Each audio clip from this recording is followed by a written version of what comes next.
34। So Aryan, আপনি আজকে যে সিক্রেটসটা এখানে বলতে যাচ্ছেন, এটা বাংলাদেশের অনেক ইয়াং আপনার বয়সী ছেলে মেয়েদের জীবনের সিক্রেটস। এবং আমরা সবসময় যেটা দেখাই যে সিক্রেটস অনুষ্ঠানে যে সব সিক্রেটস রিভিল হয় যাতে করে এই ধরনের ভুল আর কেউ কখনো না করে, কারণ এটার পরিণতি কখনোই ভালো হয় না। এবং উই ডু বিলিভ, আমাদের প্রতিনিয়ত যেসব মেইল আসে, আমাদের সঙ্গে যারা যোগাযোগ করেন তারা আমাদেরকে ফিডব্যাক জানান যে তার জীবনটা কীভাবে পরিবর্তন করে দিয়েছে এই অনুষ্ঠানগুলো। সো আপনি আমাদের অনুষ্ঠানটা কতদিন ধরে শোনেন? জি, আমি 2011 সাল থেকে শোনা শুরু করছি। 2011 সাল থেকে শুনেছেন? জি, 2011 সাল থেকে শুনছেন। তো ওই সময়টাতে কি মনে হয়েছে যে এই ধরনের অপরাধ যে আপনি করছেন বা এটা আসলে করা উচিত কিনা, এই অনুষ্ঠানগুলো থেকে তো আপনার একটু হলেও রিয়েলাইজ হওয়া উচিত ছিল। রিয়েলাইজ হওয়া ছিল, কিন্তু আমার সেন্সে এখন যেটা শুনতেছি, এখন বলতেছি আজকে ঠিক আছে, আজকে থেকে আর কাজটা করবো না। কিন্তু 2-3 দিন চলে গেলে তারপর তো আবার রিয়াকশনটা চলে আসে। মানে 2-3 দিন চলে গেলে আপনি আবার বাধ্য হন ওই কাজটা করতে।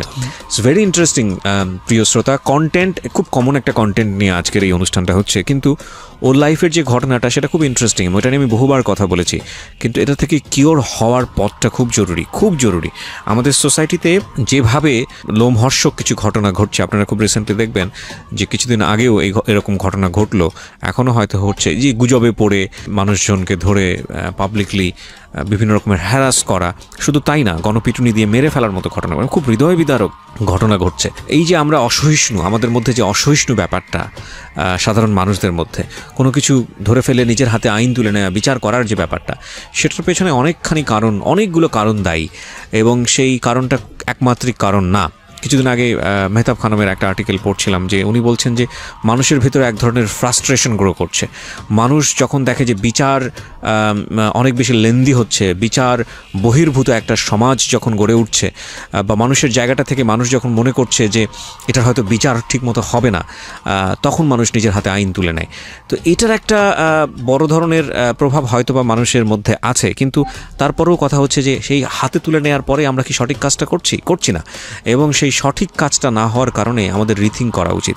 এই কথাগুলো এই কারণে বলছি অনুষ্ঠানের শুরুতেই, যে যেই মানুষটি এখানে এসছে তার কথাগুলো বলার জন্য, তার গল্পটা আপনি যখন শুনবেন, খুব অদ্ভুতভাবেই তাকে নিয়ে অনেক ধরনের বিরূপ মন্তব্য আমাদের ইউটিউবে যখন এই গল্পটা প্রিমিয়ার হচ্ছে তাকে নিয়ে আসবে।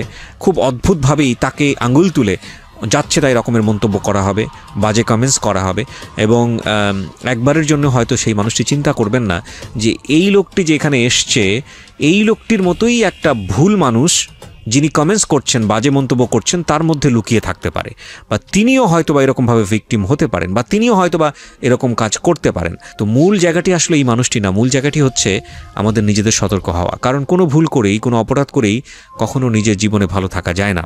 প্রত্যেকটা অপরাধেরই শাস্তি আছে, সেটা কখনো চোখে দেখা যায়, কখনো চোখে দেখা যায় না। কিন্তু ওই শাস্তিটা এমনভাবে হওয়া উচিত নয় যাতে করে ওই মানুষের সমস্ত ভালো কাজ করার সম্ভাবনা নষ্ট হয়ে যায়। তো আরিয়ান, আমরা শুরু করি। প্রথমে ব্যাকগ্রাউন্ডেই থাকবো আমরা, হ্যাঁ, তারপরে ধীরে ধীরে আমরা সামনের দিকে যাবো যে কী ভুলগুলো আপনি করেছেন। জি বলুন। জি, দেখা যাচ্ছে ছোটোকালের থেকে 2002 থেকে কিছুটা মনে আছে। তো 5 ভাই 3 বোন আমরা, ভাইদের ভিতরে আমি সবার ছোট, আমার একটা ছোট বোন আছে। আচ্ছা। তো ছোট বোনটা যখন হয় তখন অত একটা খেয়াল নেই। তো ভাইয়ের ভিতরে আমি খুব দুষ্টু ছিলাম ছোটকাল থেকেই। তো খুব জিদ ছিল, খুব দুষ্টু ছিলাম, যখন যেটা যেতাম সেটাই পেতাম। তো এক পর্যায়ে আমার বড় ভাইয়া, তিনি খুব মানে একটা বলা যাচ্ছে যে সে একটা সন্ত্রাস টাইপেরই হয়। ওইখানে পুরান ঢাকার ভিতরে একটু সন্ত্রাসগুলো একটু বেশি, তো সে ওখানে লিপ্ত থাকে। আপনি আপনার পজিশন কত ছিল ভাই বোনদের মধ্যে? পজিশন ছিল আমার ভাইয়ের ভিতরে 5 নাম্বার সবার ছোট, আর বোনদের ভিতরে 7 নাম্বার। মানে আপনার বড় ভাই যিনি একটু মাস্তান টাইপের ছিলেন, সবার বড়টা। আচ্ছা, হ্যাঁ। তারপর পুরান ঢাকাতে ছিলেন উনি? পুরান ঢাকা। আচ্ছা, তারপর? তো ওইখান থেকে ভাইয়াকে দেখতাম, ভাইয়া বন্ধু বান্ধবের সাথে চলাফেরা করতো। তো সেই বন্ধু বান্ধব আমাকে হাতে গুলি দিত, পিস্তল দিত, এটা ধরো, এটা দেখতাম। তো এগুলো দেখে খুব ভালোই লাগতো। তো তারা একসময় খুব দুষ্টামি করতো। তারপর দেখা যাচ্ছে যখন এলাকার ভিতরে দিনে দুপুরে মার্ডার হচ্ছে, দিনে দুপুরে বোম ফুটছে, তো মেন রোডে আমাদের বাসাটা ছিল। তো বাসাটার সামনে যখন বোম ফুটতো তখন সাথে সাথে মানুষ দৌড়ে চলে আমাদের বাসায় এসে পড়তো। তো আমরা তখন দেখতাম, এগুলো দেখতাম। এগুলো দেখতে দেখতে যে মেন ছিল, ক্রিমিনালের ভিতরে যে হেড ছিল, তাকে একসময় রাতে মেরে ফেলা হয়। আচ্ছা। তো তখন আপনার ভাই ওই গ্রুপেই ছিল? আমার ভাই ওই গ্রুপেই ছিল, কিন্তু তখন বাসায় ছিল যখন তাকে মারা হয়। আচ্ছা। তো তখন মেরে ফেলা হয়, তখন সকালবেলা দেখতে যাই, সবাই লাশ টাশ দেখলো, তখন আমার ভাইয়াও দেখলো। তো ওইখান থেকে এলাকাটা টোটাল পরে ঠান্ডা হয়ে গেল এত বড় একটা ঘটনার পরে। তো ঠান্ডা হয়ে যাওয়ার পর যে যার মতো চলছে ফিরছে। তো এক পর্যায়ে আমার ভাইয়া এখান থেকে সরে আসে। আচ্ছা। তো সরে আসার পরে আমরা ওই এলাকাটা ছেড়ে দিই, কামরাঙ্গীরচর চলে যাই। তো 2002 সালে কামরাঙ্গীরচর চলে যাই। তখন আমার বাবার খুবই আর্থিক খুবই ভালো ছিল, জি, গার্মেন্টসের জুটের ব্যবসা করতো। তো ওইখান থেকে হঠাৎ করে আমার বাবা অসুস্থ হয়ে যায়, চোখে সমস্যা হয়। এক পর্যায়ে তার দেখা যাচ্ছে চলতে ফিরতে সমস্যা হয়। আমাদের 2টা বাড়িও ছিল কামরাঙ্গীরচরে। তো আমার ভাইয়া সন্ত্রাসগিরি করতো, তো সেখান থেকে পুলিশে ধরে নিয়ে যায়। এখন তার কোনো উপায় নেই, টাকা পয়সাও নেই। আমার ভাইয়ার পিছে সবকিছু শেষ করে দেওয়া হয়। ওকে। তারপরে দেখা যাচ্ছে ওইখান থেকে আমরা চলে আসি। ওইখান থেকে চলে আসার পরে 2003 অথবা 4 সালে, আমার সঠিক খেয়াল নেই, আমি ঘুমিয়েছিলাম রাতে, অনেক রাত। তো হঠাৎ করে কান্নাকাটির শব্দ শুনতে পাচ্ছি। তো শোনার পর দেখা যাচ্ছে আমি ঘুম থেকে উঠলাম, দেখি আমার ভাইয়া এক দেয়ালের এক কোনায় বসে কান্না করতেছে। তো আমি বলতেছি যে কান্না করা কেন, কি হয়েছে? পরে দেখি বাবা মারা গেছে আমার। আচ্ছা। তো বাবা বয়স কত তখন আপনার? বাবা মারা যায় বয়স তখন এখন 95, 7-8 হবে। 7-8 বছর বয়স। ওকে। তো তখন বাবা মারা যায়। তো ওইখান থেকে সকাল হলো, সবাই আসলো। তার 4 দিন আগে আমার বড় বোনের বিয়ে হয়, আমার আপন চাচতো ভাইয়ের কাছে। আচ্ছা। তো বড় বোনের বিয়ে হয়, সে আড়াই নেওয়ার করে তখন বাবাকে দেখতে আসে। তো বাবাকে দেখতে আসার পর সবাই আসলো। শুক্রবারে তার লাশটা দাফন হয়, শাহী মসজিদে জানাজা দেওয়া হয়, পুরান ঢাকা লালবাগ শাহী মসজিদে। তো এখান থেকে মাটি মুটি দিয়ে আসলাম। তো এখন তো সংসারটা পুরোপুরি আমার বড় ভাইয়ের উপরে চলে গেছে, যেটা আমার বড় ভাই তখন বিয়ে করছে, আর কোনো ভাইয়া বিয়ে করেনি। তো যখন আমার বড় ভাই বিয়ে করে তখন নাকি আমি 15 দিন অথবা 20 দিনের ছিলাম। আচ্ছা। তো তখন আমার বড় ভাই বিয়ে করে, তখন মোটামুটি আমার ভাইয়াই সংসারের হাল ধরলো। তো আমার ভাই একটা কাজ করতো, সে কাজটা খুবই এখন বুঝি, এখন বড় হয়েছে এখন বুঝি। তো আমার ভাইয়ার বাস চলার আগে তো বাস কম ছিল, মানুষ বেশি ছিল।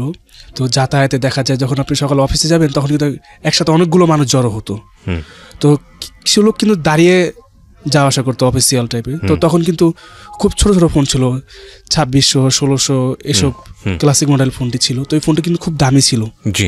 তো আমার ভাইয়া ওই কাজে লিপ্ত হয়ে যায়, সংসার চালার জন্য। এত বড় একটা সংসার কিভাবে চলবে? ওই কাজটা বলতে পকেট মানি যেটাকে বলে, ওইটা আবার খুব সেন্সিটিভলি একটু মনে করেন। ওটা তো আপনি জানতেন না? না, ছোট ছিলাম। পরে জানছেন? পরে যখন এখন বড় হয়েছে এখন জানছি। আচ্ছা। তো কি হয়েছে? ওই কাজটা করতো সে রেগুলার করতো, সংসার চালাতো। কিন্তু ওই কাজটা করতে গেলে একটা সাহস লাগে। তো সে সাহসটা কিসের থেকে আসবে? সে একসময় ড্রাগস নেওয়া শুরু করে। সে ওই সময় খুব দামি ছিল, 25 গ্রাম ছিল 2500 টাকা। কি জিনিস এটা? ওটা হিরোইন। আচ্ছা, হিরোইনই তো সে। আপনি এগুলো জেনেছেন কিভাবে? তো আমাকে দিয়ে সে আনা নেওয়া করতো। সে বড় তখন যদি 14 টুলি যায় তাকে তো ধরবে, তাকে তো বোঝা যাবে যে সে কিছু নিতে আসে। তখন তো আমি ছোট ছিলাম, খুবই ছোট। আমার পায়ে ওই যে ফুটবল খেলা ইলাস্টিক গাটার আছে না, তো আমার এখানে দিয়ে পায়ে বেঁধে দিত। তো এখানটা দেওয়ার পরে আমি 25 গ্রাম নিয়ে যেতাম, 2500 টাকা তার পায়ের ভিতরে বেঁধে। তো আমাকে ফলো করতো না, বাচ্চা মানুষ কি করবো, পুলিশের মধ্যে। আপনি জানতেন যে এই জিনিসটা কি? যেটা আমি জানতাম না, শুধু বলতো যে নিয়ে আয় ওখান থেকে। পরে নিয়ে আসতাম। তো মাঝে মাঝে ছেলে ধরে সাইকেল নিয়ে যেতাম। তো ধরার পরে ছেলেরা সাইকেলটা নেওয়ার জন্য খুব ছিল যে এতটুকু বাচ্চারা সাইকেলটা নিয়ে গেলে কে ধরবো, কি বলবো। তো তখন সাইকেল নেওয়ার জন্য আমাকে মারধর করতো। আমি তো সাইকেলটা দিতাম না, নিয়ে আসা পড়তাম ওখান থেকে যেভাবে নিয়ে আসা। পরে ভাইয়াকে বলতাম, কয়েকগুলো কিছু না, সমস্যা নাকি। তো আমাকে 10 টাকা দিত গাড়ি ভাড়ার জন্য। তো আমি সেই 10 টাকা নিয়ে গাড়ি ভাড়া নিয়ে আমি হেঁটে চলে যাই। কোথায় যেতেন? সেই 14 টুলি পুরান ঢাকা থেকে সকাল 7টা বাজে বের হতাম। হ্যাঁ, গিয়ে পরে সেটা নিয়ে আসতাম। আর সেই 10 কিভাবে নিতেন? কোথায় থেকে নিতাম? ওখানে যে মেথর আছে না, তারা বিক্রি করে এগুলা। আচ্ছা। একটা রুম দেখা যাচ্ছে 2তলা, কিন্তু দেখা যায় একজন ঢুকলে আরেকজন, এমন করলি একজন ঢুকলে আরেকজন বের হওয়ার কোনো এরকম আছে, আমি জানি। হ্যাঁ। তো এরকম 2তলা, তারপর ওখানে আপনি একসাথে 20 জন 15 জন এগুলা বসে তারা সব ড্রাগস নিত। তো ওগুলাও দেখতাম। তো ওখানে গিয়ে আপনি কি বলতেন, কাকে বলতেন? নাম্বার দিয়ে দিত? আমাকে তখন ফোন ছিল, 10 টাকা। প্রসেসটা কি ছিল? আমি একটু প্রসেসটা জানতে চাই। প্রসেসটা ছিল আপনার 25 গ্রামের বলতে আপনি ওখানে গিয়ে কাকে কি বলতেন? আমাকে প্রথমে একবার নিয়ে যায় ভাইয়া, যেটা আমার ছোট ভাই, ও আসলে টাকা দিব, ওকে দিয়ে দেবা। আচ্ছা। তো 50টা 10টা নিত, 500 টাকা একটা ফ্রি দিত। আচ্ছা। তো ওইটা নিয়ে আসতাম। ওখানে গিয়ে আপনি যে বলতেন যে আমার এগুলো লাগবে না, আমি খালি গেলে আমাকে দিয়ে দিত প্যাকেট করে, টাকা দেখতো, টাকা দেখলে আমাকে দিয়ে দিত। আচ্ছা। তো তারা আমাকে 10 টাকা দিত খেতে। ওরাও 10 টাকা দিত। এখান থেকে 10 টাকা, এখান থেকে 20 টাকা, আমি তো পুরাই। তো আপনার মনে ওই সময়টাতে কি কোনো কৌতূহল হতো না এই জিনিসগুলো কি করতেছে? হ্যাঁ, কৌতূহল হচ্ছিল। তো আমি এক সময় চিন্তা করলাম যে এটা কি। তো সে সিগারেটের পান নিয়ে আসছে না, তো তো ওইটা পুরো ওটার ভিতর থেকে আরেকটা কাগজ বের হয় কিন্তু, তো ওটাতে ঢেলে একটা পাইপ বানাতো টাকা দিয়ে, তো ওইটা ঢেলে নিচে একটা কাগজ টুকরো টুকরো করে ছোট ছোট করে সে এটা নিতেছে, সেই ধুমাটা সে ব্যাগ নিতেছে ভিতরে। তো নেওয়ার পরে একটা সিগারেট টান দিতে হয়, নাহলে এটা নাকি খুব সমস্যা হয়। তো এটা নিল, তো এটা নেওয়ার পরে দেখা যাচ্ছে এরকম প্রায় নিতেছি আসতেছি। তো একসময় আমিও ভাইয়ার সাথে সিন্ডিকেট করি, কি দেখা যাচ্ছে ভাইয়া 10টা আনতে দিল 500 টাকা, তো এখান থেকে আমি 9টা নিতাম, তো 50 টাকা বাঁচতাম। 9টা এখন তার একটা লাগবে, আরেকটা কিভাবে নিব, তো ওই 9টার থেকে একটু কাইটা নিতাম, 10টা বানাইতাম। তো এটাকে দিতাম, ভাইয়া বুঝতে পারে একসময়, তো বুঝতে পারার সময় তো সে ধরতে পারে না, তো 50 টাকা সেটার সময় অনেক মানে বলার বাইরে। আপনি এটা কি করতেন, বিক্রি করে দিতেন? হ্যাঁ, আমি ভাইয়ার কাছে বিক্রি করতাম। ভাইয়ের কাছে কিভাবে বিক্রি করতেন? মানে যে 10টা আনতে দিত 500 টাকা, তো ওই এখান থেকে আমি 9টা আনতাম 50 টাকা, 450 টাকা নিত, তো 50 টাকা আমি রেখে 9টাকে 10টা বানিয়ে দিতাম। ও, আপনি যখন এরকম করে 10টা জমে যেত তখন আপনি ওটা একবারে দিতেন, দিয়ে আপনি এই টাকাটা পেতেন, টাকাটা নিয়ে নিতাম। ওকে। তো এরকম করে এক সময় না আমি ওইটা খাই না, কিন্তু আমি কাগজটা জ্বালাই আর কিছু একটা গুলের মতো গুল বিক্রি করতো, সেটা নিয়ে তো আমিও না ওরকমই করার চেষ্টা করি, কিন্তু হয় না। তো হয় না বলতে তো ওটা আমি ওর পিছনে আর যাই না, জায়গায় ছোট ছিলাম বুঝতে পারিনি। তো যখন আস্তে আস্তে বড় হলাম তখন বুঝতে পারলাম যে এটা খুব খারাপ, ভয়ঙ্কর রকমের ড্রাগ ছিল। কিন্তু আপনার ভাই পকেট মারতো, এটা আপনি বুঝলেন কিভাবে? এটা আমাকে দিয়ে কিছু করাইছিল। কিরকম করাইছিল বলতে স্টোরিটা জানতে চাই আমি। মানে আমার আরেকটা ভাইয়াকে নিয়ে এসে নামতো এই ফিল্ডে। তো পকেট মারটার বিষয়টা হচ্ছে, মানে পকেট মারটা এমন একটা, সে এতিমখানাতে একটা বাসে উঠলো, বাসটা দেখবে যে বাসটার ভিতরে কতজন প্যাসেঞ্জার আছে, বাসটা যদি লোডিং হয় তাহলে ঢুকবে, যদি বাসটা যদি ফ্রি থাকে তাহলে ঢুকবে না, মানে গাদাগাদি করে ঢুকতে হয়। তো সেই বাসটাকে তারা ফলো করে, 3-4জন একটা গ্রুপ থাকে, তো সেই বাসটাকে ফলো করার পর সেই বাসটার ভিতরে ওঠার পরে একটা ফাইল দেখবেন, একটা ফাইল আছে না বর্তমানে যে ফাইলটা অফিসারে নিয়ে যায়, তো ওই ফাইলে একটা সাদা হোয়াইট পেজ নিয়ে যায়, সাদা করে ফাইলটাকে, তো ফাইলটাকে নিয়ে যায়, ফাইলটা শো থাকে জানে, যখন যে সে হাত দিবে এভাবে যদি হাতে তাহলে কিন্তু একটু শো দেখা যাবে। তো এটা ফাইলটা এভাবে রাখে, তার ফাইলটা দেখা যায় আপনার প্যাসেঞ্জার কিন্তু সবসময় 2 হাত ধরে উঁচু করে রাখে, হাত ধরে রাখে, তো ওইটা হাত ধরে রাখেন। তখন আগে একটা ফোন ছিল কিন্তু সামনে পকেটে ছোট ছিল, সামনে পকেটে রাখতে খুব সুবিধা হতো, ফোন আসতো হ্যালো ঠিক আছে, তো ওই ফোনটা পকেটে থাকতো, টাকা পয়সাও থাকতো, তো ওই ফোনটা যখন থাকতো টাকাও যখন থাকতো, যেটা হাতে আসতো সেটাই, তো তার এমনভাবে কাজটা করতো, সেইভাবে ধরতো পকেটটা হাত দিয়ে, আস্তে আস্তে ফোনটা নিয়ে নিত। এতটা সেন্সিটিভিটি আর এতটা নিখুঁত ছিল যে চুল পরিমাণ আপনি টের পাবেন না। আপনাকে ইনভলভ করলো কিভাবে, আপনি দেখলেন কিভাবে এই জিনিসটা? আমি একটু বিস্তারিত আপনার ঘটনাটা জানতে চাই। আমার ঘটনাটা আমাকে বাজারে নিয়ে যেত, তো ভাইয়া বলতো, আপনাকে বলেছিল যে তোমাকে এই বিদ্যাটা শেখাবার জন্য নিয়ে যাচ্ছি, নাকি এমনিতেই নিয়ে বলতো বাজারে নিয়ে যাবো, তো বাজারে গেতাম, তো বাজার ব্যাগ হাতে দিত, বলতো আমি যে যা দেই তার সাথে সে বাসায় নিয়ে যাবি, কোনো কোথাও জিজ্ঞেস করবি না, যদি দেখবি ব্যাগে কিছু পড়ছে সাথে সাথে ব্যাগে নিয়ে যাবি, তো সাথে সাথে বাসায় নিয়ে চলে যাবি। হ্যাঁ, তো মাছ কিনতে যায় এক পর্যায়ে, তো বাজারটার নাম বলবো না, আমার এলাকার একটা বাজার আছে, তো ওই বাজারটা যায়, তো বলতেছে আমি যখন কাস্টমার সাথে একটু নাড়াচাড়া করে ভাতটা, তুই আমার পাশে থাকবি, তো ঠিক আছে পাশে থাকবো। তখন সে বাজারের সামনে যে সেই দোকানদারের মাছের দাম জিজ্ঞেস করতেছে, কথা বলা অবস্থায় দাম জিজ্ঞেস করতেছে, আর পকেটটা যখন মাছ কিনতে যায় তখন উবুধ হয়ে থাকে, তো পকেটটা ফুলা থাকে। তো কি করলো, একটা সময় না সে পকেট থেকে ফোনটা নিয়ে নিল, তো নিয়ে সাথে সাথে আমার ব্যাগে দিয়ে দিল, আমি সাথে সাথে চলে আসলাম। তো চলে আসার পরে তখন বলতেছে আমার মোবাইল কোথায়, তখন সে বলতেছে কই দেখি না তো, আমার মোবাইলটা আমি নেইনি। তো সবাইকে দেখা যায় ওখানে তার মোবাইল নেই, সেখান থেকে আমি চলে আসি। তো এভাবে কাজ করে দেখা যায় সেই মোবাইলটা আমি নিয়ে আসা পড়তাম। আপনার জীবনের প্রথম কাজ এটা? প্রথম কাজই ওইটা। বড় ভাইকে সহযোগিতা করা? বড় ভাইকে আমার সহযোগিতা, সবার বড় আর আমি সবার ছোট। আচ্ছা, তো ওইখান থেকে আমি জানার ব্যাপারটা। বয়স কত তখন যখন আপনি কাজটা? বয়স তখন ছিল 10-11। লেখাপড়া করছেন ওই সময়টা? কোন খেয়াল নেই। এবং আপনার এই বড় ভাই এইসব কাজ করেই সংসার চালাতো? বাবা কি ছিলেন? আমার বাবা ওই যে জুট ব্যবসায়ী ছিলেন। মারা যাওয়ার পরে অবস্থা সংসার হাল ধরতে হবে। 5 ভাই 3 বোন তো বড়টার বিয়ে হয়ে গেছে, এখন তো 7জন, তার ভিতরে তার ঘরে 2টা মেয়ে আছে, তার ওয়াইফ আছে। আপনি যখন এই জিনিসটা বুঝলেন যে বড় ভাই যে কাজটা করছে এটা ঠিক না, প্রথম দিনই তো বুঝে গেলেন? হ্যাঁ, প্রথম দিনই কিছুটা বুঝতে পারছি। ওই সময়টাতে উনি ড্রাগও নিচ্ছে? হ্যাঁ, ওই সময় নিয়মিত ড্রাগ নিচ্ছে। তার মানে আপনি এগুলো বুঝেও এগুলো থেকে সরে আসতে চাচ্ছিলেন না, নাকি ফ্যামিলি মেম্বার বাকি যারা আছে তারাও বুঝতো কিন্তু মেনে নিয়েছিল? কারণ সংসারের অভাব, তো সংসার তো চালাতে হবে। আপনি দেখা যায় দিন মজুরিতে কয় টাকা পাবেন, তখন চালের কেজি ছিল 60 টাকা। তো সেই চাল কিন্তু 60 টাকা আমাদের খাওয়া দাওয়ার সামর্থ্য ছিল না, 2টা রুমের ভাড়া দিতে হতো, তার সংসার, তার বাচ্চা কাচ্চা, তারপরে বাজার সদাই।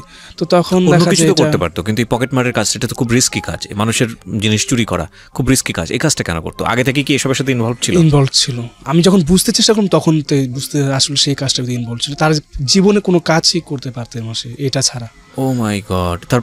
তারপর দেখা যাচ্ছে ওইখান থেকে আপনাকে জড়ায় কিভাবে ধীরে ধীরে? এই ঘটনার পরে কি ঘটলো? এই ঘটনার পরে আমি আর তার পরবর্তী ভয় পেয়ে যাই, তো আমি এখানে আর লিপ্ত হই না। আমি সাথে সাথে ভাইয়ার কাছ থেকে অনেক মেজো ভাইয়া গেছে একটা, তো ওই ভাইয়া আবার কম্পিউটারে কাজ গান ডাউনলোড করতো, ভাইয়াকে কেনে কেটে বললাম ভাই এরকম আমার পক্ষে সম্ভব না, তো কি করবো আমি যাই না। তখন আমাদের কোনো দুর্ঘটনা ঘটেছিল? হ্যাঁ অনেক, আমার সাথে ঘটেনি কিন্তু আমার বড় ভাইয়ের সাথে অনেক ঘটছে। কিরকম কি হয়েছে? দেখা যায় সবসময় তো কাজটা অ্যাকুরেট হয় না, মাঝে মাঝে কিছু বুদ্ধির লোক আছে তো তারা ধরে ফেলে, ধরে তাদের সাথে আরো যারা আছে তারা মারধর করে, এবং আমার ভাইয়ের সাথে তো আরো 3-4 জন আছে, তারা অফিসার সে যায় কি চুরি করছে মেরে ধরে বাস তাকে সরে সে আসে বলো স্পট থেকে, মানে গণপিটুনি যেটাকে বলে। গণপিটুনি বলে, পিটানি বলতে বাসেরটা বাসে শেষ হয়ে যায়, তো মাঝে মাঝে যদি আবার পুলিশও ধরা হয়। হ্যাঁ তারপর তো এগুলো দেখা যাচ্ছে এরকম নিয়মিত হয়। এগুলো এই ফোনটি আবার কারা কিনে?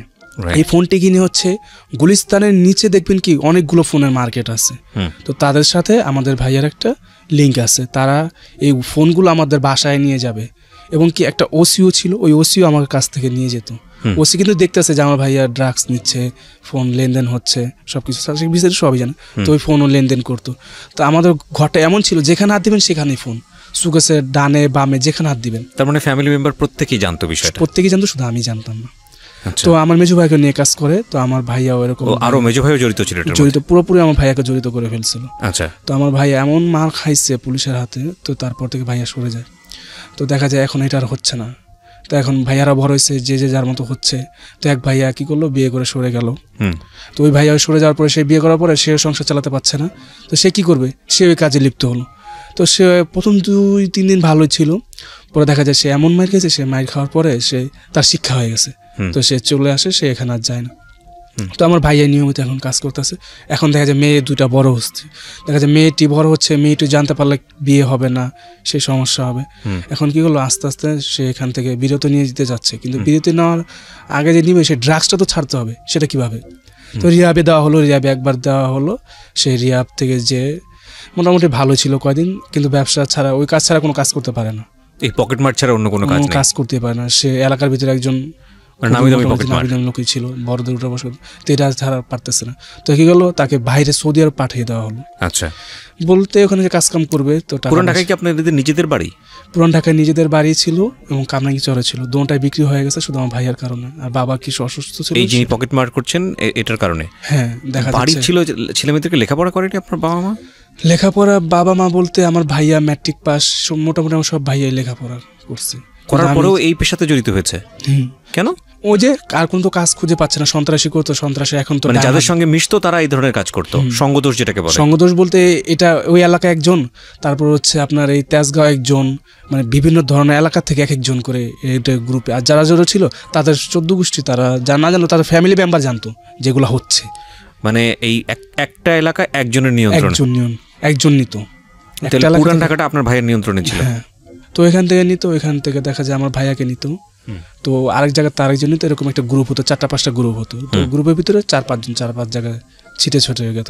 তো সব একটা মাথা থাকে যে আজকে যে কাজটা করতে যাব, ওই কাজ থেকে ভাগ দিয়ে সবাই মিলে ভাগ পেত। তো ওইখান থেকে ভাইয়ারা নিয়ে আসতো। আবার আমার ভাইয়া আমার আরেক ভাইয়াকে নিয়ে সে একাই করতো। আচ্ছা। তো একাই করতো, এরকম আন্তদন্ত খাইতো। তো আমার ভাবিরও মোটামুটি সংসারটা ভালোই চলতেছে। তো এখন দেখা যায় ভাই আর পারতেছে না শিক্ষার কাজে, তো তারপর বাইরে চলে যায়। বাইরে যেও সে এই কাজে লিপ্ত হয়ে যেতে চাচ্ছিল, বুঝতে পারছে যে বাংলাদেশের মতো একই কাজ করছে, ট্রাই করতে চাইছিল যে হজ করে যে আমি সাথে সাথে এখান থেকে কেটে পড়বো, আমি সেই কাজটা করবো, সে ট্রাই করতে চাচ্ছিল। কিন্তু সেটা আর হয়নি, তাকে ধরে নিয়ে যায়। তো পুলিশ ধরে নিয়ে যায়। তো আমরা তো জানি সে কাজ করতেছে, আর যে যার দ্বারা পাঠাইছি সেও নিখোঁজ হয়ে গেছে।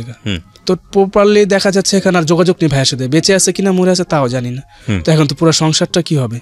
তো অমন টাইমে আমার যে বড় আপাটাকে বিয়ে দিয়েছি, তো ওর একটা ভাই ছিল, তার একটা ছোটো ভাই ছিল, তো আমার একটা মেজো বোন ছিল, তার সাথে তার একটা অ্যাফেয়ার হয়, তারপর তাকে ভাগায় নিয়ে যায়।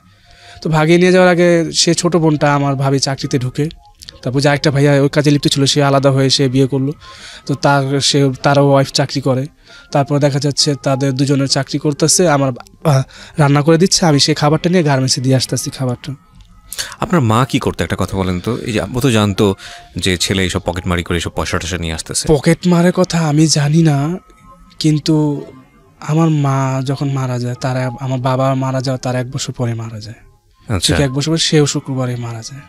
আর আমার মা এত সুন্দর ছিল এলাকার ভিতরে বলা যায় ওয়ান পিস ছিল। আমার মার ছবিও আছে, যেই দেখতে বলতো এটা সে নায়িকা। নায়িকা না, সে কি জানতো যে তার সন্তান এইসব কাজ করে? সম্ভবত জানতো, কারণ আমি তখন বয়সে ছোট ছিলাম, আমি এত কিছু বুঝতাম না।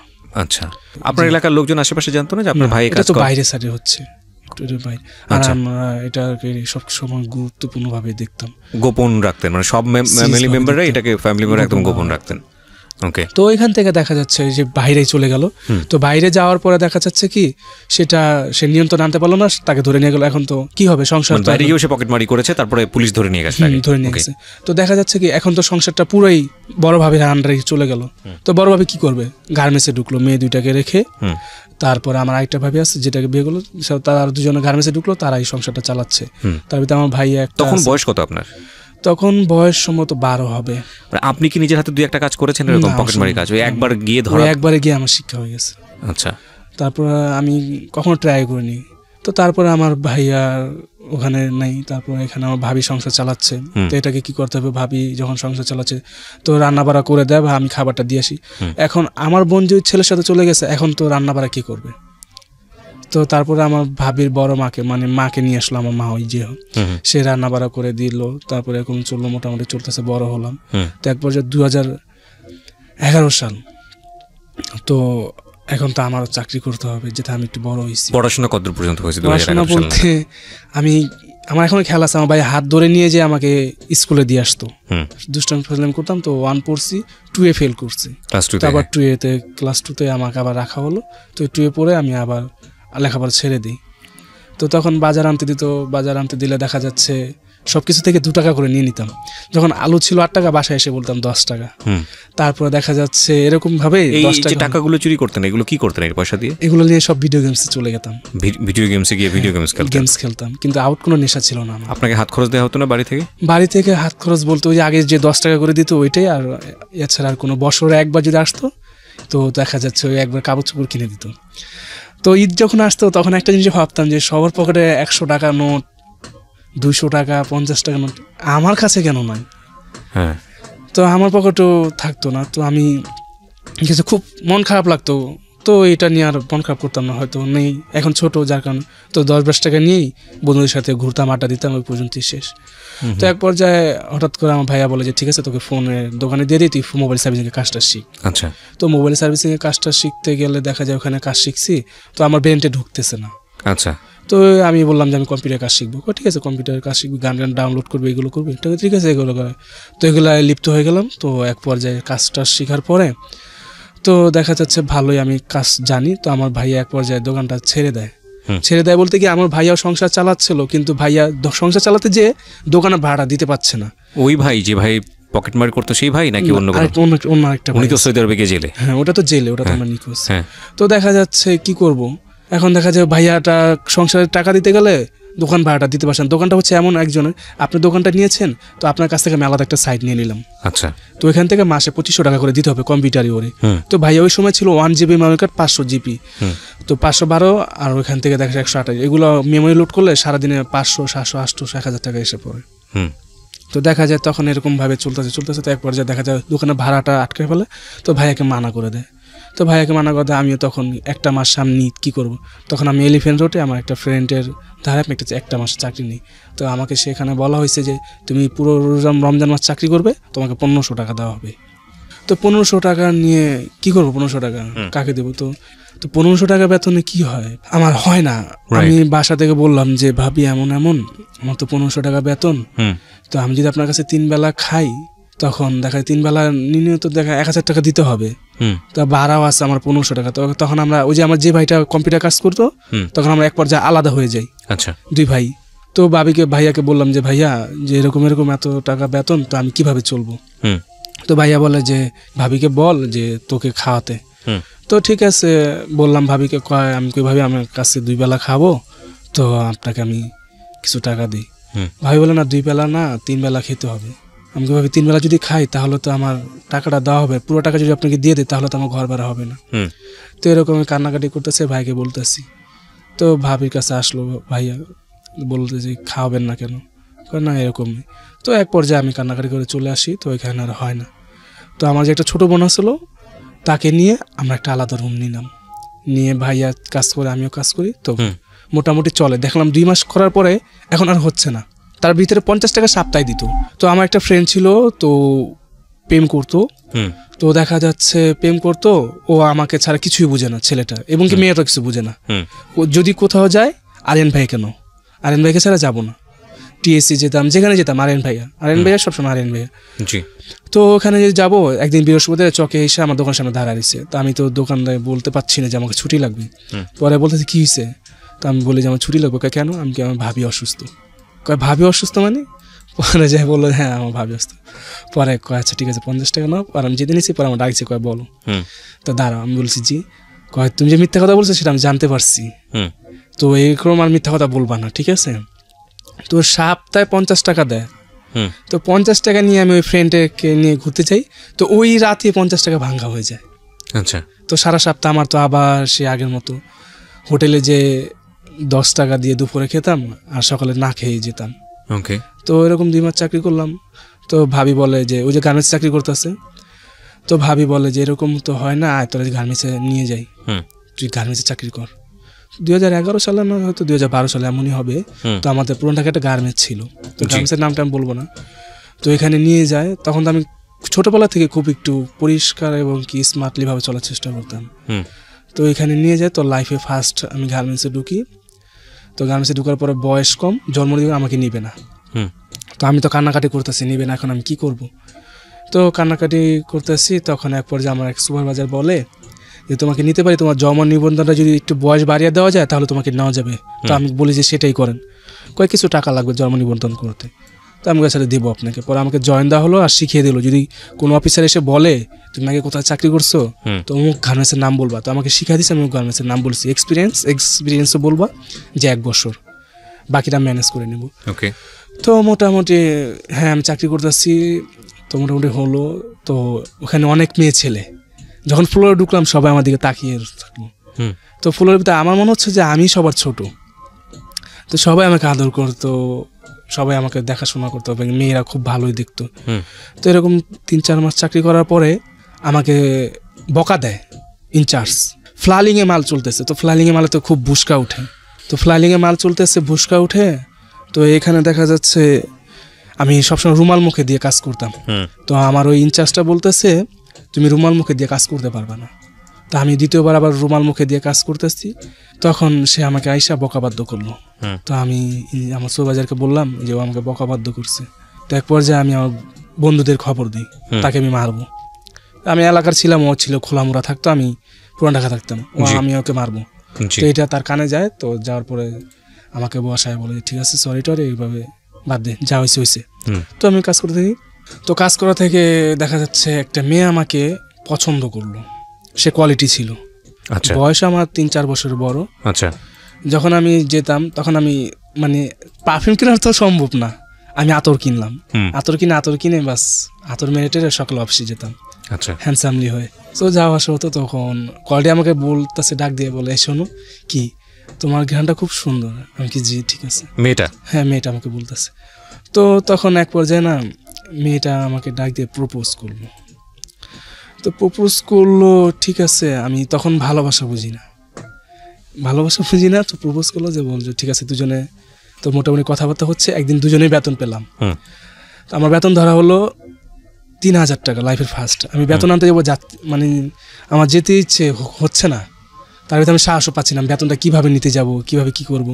পরে সুপারভাইজার নিয়ে দিল। তো ওই মাসে আমিও বেতন নিলাম, ও বেতন নিল, নিয়ে আমরা টিএসসি ঘুরতে গেলাম। তো টিএসসি ঘুরতে গেলাম, লাইফের ফার্স্ট আমি কোনো মেয়ের হাত ধরি। প্রায় রাতে 10টা-11টা বেজে গেল।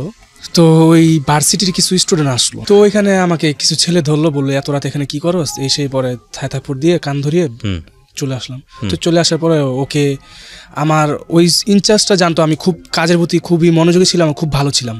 এক্সপোর্টের কোনো সার আসলে আমার কাছে আগে আসতে হতো। দেখা যায় 1 লাখ মালের অর্ডার দিচ্ছে, 1 লাখ মালের ভিতরে 2000 মাল কিন্তু আপনার একটু ডিপেট হবে। তো যখন ভাইরা আসতো তখন ভাইরা কিন্তু সই দিয়ে দিয়ে কার্টনে মাল নিয়ে যাবে। তো এটার ভিতরে আমি খুব এক্সপিরিয়েন্স ছিলাম আর আমার উপর সবাই ভরসা করতো। তো দেখা যাচ্ছে আমি ওইখানটার ভিতরে মালটা পাস করে দিয়ে দিতাম, মানে দিয়ে বলতে যে আমি পাস করে দিই, চুরি চামারি করে মালটা শো করে দিই, তো পাস করে দিই। তো পাস করে দেওয়ার পর ওখানে আমি মোটামুটি খুব ফেমাস হয়ে যাই স্যারদের কাছে। ইনচার্জ ম্যানেজার আমার কথা উঠে বসে, আমি অনেক ফ্রি। তো এক পর্যায়ে আমি শুনতে পারছি আমার ইনচার্জ যে ওই মেয়েকে আমি পছন্দ করি। তো ওই মেয়েকে কীভাবে বলবো, আমি বললে তো হবে না, এটা আমাকে বলার সাহসও পাবে না। তো ওই মেয়েটাকে একটা চুরির অপবাদ দিল। চুরির অপবাদ বলতে কি, তার ব্যাগে একটা শার্ট ঢুকিয়ে দিল। তো দেওয়ার পরে মেয়েটা যখন বের হচ্ছে নিজের নামছে সিকিউরিটি, তখন মেয়েকে চেক আপ করলো, দাঁড়াও তুমি, তোমার ব্যাগে কি দেখা যাচ্ছে? কই না তো কিছু না। পরে দেখা যায় মেয়ে ব্যাগের শার্ট। মেয়ে চিৎকার পেরে কান্নাকাটি করে বলতেছে আমি এই কাজটা করিনি। তারপরে মেয়েকে বের করে দেওয়া হলো। তো এখান থেকে বের করে দেওয়া হলো। আমিও মোটামুটি অনেক আপসেট, অনেক কান্নাকাটি করলাম, এই সেই করলাম। তো কিছুদিন হলো তাকে ভুলে গেলাম। তারপর দেখা যাচ্ছে চলতেছে, একটা মেয়ে আসলো হঠাৎ করে, মাস শেষ নতুন করে জয়েন দিবে। মেয়েটা আসলো, মেয়েটার কিছু একটা ডিফেক্ট ছিল, কিছু একটা বলতে মেয়েটা অনেক সুন্দর ছিল, কিন্তু ওই এক পদে সাদা সাদা ধাপা ধাপা দাগ আছে না, ওইটা। তো ওইটা অনেক মানে সবাই তাকে ঢোকার পরেই না প্রত্যেক সপ্তাহে তার কাছে প্রপোজ আসতেছে, সে অ্যাকসেপ্ট করতেছে না, কারণ সে পেটের দায় আসছে, সে অ্যাকসেপ্ট করতেছে না। তো এক পর্যায়ে না আমার একটা ফ্রেন্ড বলো ওর সাথে কি রিলেশন করতে পারবি? আমি বললো ওর সাথে রিলেশন করা কি হলো, আমি যখন তখন তাকে আমি কি প্রপোজ করবো, সে আমাকে বললো কেন পারবি না। তো একটা বাজি ধরলো, আমি ঠিক আছে যা, তোকে 40 দিনের ভিতরে দেখিয়ে দেবো। তো তাকে আমি আসতাম যেতাম আমি বাটন সেকশনে ওকে ঢুকানো হয়েছে। তো আমি এখান থেকে এক পর্যায়ে না মেয়ের প্রতি আমি একটা দুর্বলতা দেখাই। তো দুর্বলতা দেখাই আর আমি ইনচার্জকে বলি এই মেয়েকে আমার সাথে দিবেন, যখন আমি কোনো কাজ করবো মেয়েকে আমার হেল্পার হিসেবে দিবেন। তো মেয়েকে দিত, কথাবার্তা বলতাম এই সেই। তো কথাবার্তা বলার পরে এক মেয়ে আমার প্রতি দুর্বল হয়ে যায়। তো এতটুকুই ছিল। তো দুর্বল হয়ে যাওয়ার পরে তো আমি এক সময় বলতেছে আমি শুনছি আপনি নাকি আমাকে বাজি ধরে আপনি আমার সাথে রিলেশন করতেছে। আমি বলি যে না, এটা ভুল বলছে। পরে আমি বলি তোমার নাম্বারটা দেওয়া? পরে হ্যাঁ বলে দেওয়া যাবে। পরে নাম্বারটা নিয়ে কথা বললাম। তো 39 দিনের মাথায় মেয়েকে আমি প্রপোজ করলাম। তো মেয়ে আমাকে প্রপোজ করলো। তো এভাবে চলতেছে। তো ওই যে আমি বললাম না এর আগে যে আমার ফ্রেন্ডের ওই যে চকে নিয়ে যে মেয়েটার সাথে রিলেশন করলো, এর ভিতরে মেয়েরও বিয়ে হয়ে গেছে। তো ওই মেয়ে সংসার করতেছে ওইখানে। তো ওইখানে গাজীপুর সংসার করতেছে। তো ওই মেয়েকে আমি ঈদের দিন আসলো, বন্ধ টন্ধ পাইলাম। তো মেয়েকে আমি ওখানে নিয়ে গেলাম, সকালে নিয়ে গেলাম। এখানে একদিন তো মেয়ে নিখোঁজ। কে নিছে জানতে পারলো আরিয়ান নিছে। তো আরিয়ান তো আর আসতেছে না, ফোন ওই সময় আমি খুব দামি ফোন চালাতাম। মেয়েটা আপনাকে পছন্দ করতো? মেয়েটা আমাকে খুব পছন্দ। কি নাম ছিল মেয়েটার? প্রীতি। হ্যাঁ। তো প্রীতিকে আমি প্রপোজ করলাম। তো প্রীতিকে ঈদ আসলো, আমাদের প্রথম ট্যুর হচ্ছে। তো ঈদ আসলো প্রথম। তো আমি কোথায় যাবো জায়গা খুঁজে পাচ্ছি না। তো আমার ওই ফ্রেন্ডটাকে বাসায় বললাম যে তুই কোথায়, আমরা তো আসবো তোর বাসায়। হ্যাঁ আস। পরে গেলাম, গিয়ে যাওয়ার পরে দেখা যাচ্ছে ওর বাড়িতে খাওয়া দাওয়া করলাম। খাওয়া দাওয়া করতে করতে এক পর্যায়ে রাত হয়ে গেল। তো রাতে তাদের বাসায় থাকা হলো আমাদের। তো থাকার পরে ওরা এক সাইডে ঘুমালো, আমরা এক সাইডে ঘুমালাম। তো ওই রাতে আমার কিছু অনৈতিক ঘটনা ঘটে। প্রথমে ফার্স্ট তো ঘটার পরে যে যার মতো চলে গেল। অনৈতিক ঘটনা বলতে কি, সে তো আপনার স্ত্রী তখন? না, তাকে আমি তো বিয়ে করি, প্রপোজ করছি তাকে। আমি ভালোবাসি। বিয়ের আগের ঘটনা এটা? তারপর তাকে আমি প্রপোজ করছি। তো তার সাথে আমি কিছু অনৈতিক ঘটনা ঘটার পরে। এটা কি ওনার সম্মতি ছিল? হ্যাঁ, ওনার সম্মতি ছিল। তো ফার্স্ট হওয়ার পরে ও কান্না করতেছে। তো কান্না করে বলতেছে এটা ঠিক করলা নাই, এই সেই। তো আমি বললাম যে যাক কিচ্ছু হবে না, তুমি টেনশন করো না, আমি তো আছি। তো এসে পড়লাম। এসে পরে ওর মা তাকে বলতেছে কোথায় গেছিলি, এই সেই নানান ধরনের তাকে বিভ্রান্তভাবে তাকে। এটা পরে আপনি জেনেছেন তার হ্যারাসমেন্ট করতেছে। তাকে এক পর্যায়ে পরে অফিসেও যেতে দেয়নি। পরে অনেকদিন ঠান্ডা হওয়ার পরে আমি আমার বাসায় আসলাম। তখন তো ভাইয়া কি বলবো, আমি চাকরি করি, আমি তাকে টাকা দিচ্ছি, সে আমাকে রাখতে আসে। তো ভাইয়াও বকাবাধ্য করলো। তো যাক আবার শুরু হলো আগের মতো। তো কিছুদিন যাওয়ার পরে আমি প্রিপারেশন নিলাম আমি বিয়ে করব কিভাবে। তো ওই যে বড় ভাবি আছে, ভাইয়া বিদেশ থেকে 1 বছর পরে ছাড়া পেয়ে আসলো, আমরা সবাই হতবাক। তো ভাইয়াকে বললাম বিয়ে করব। ভাইয়া বলতেছে, পরে ভাইয়া বল তোর বয়স হয়েছে, তুই বিয়ে করবি? তুই এখনো সে বিয়ে করছ না, তখন দাঁড়িয়ে হয়নি, তুই কি বিয়ে করবি? পরে কয়দিন খুব ঝাড়াঝাড়ি করলো। তো যাওয়ার পরে আরো কদিন পরে আমি সিরিয়াস হয়ে বললাম যে আমি বিয়ে করবো শেষ।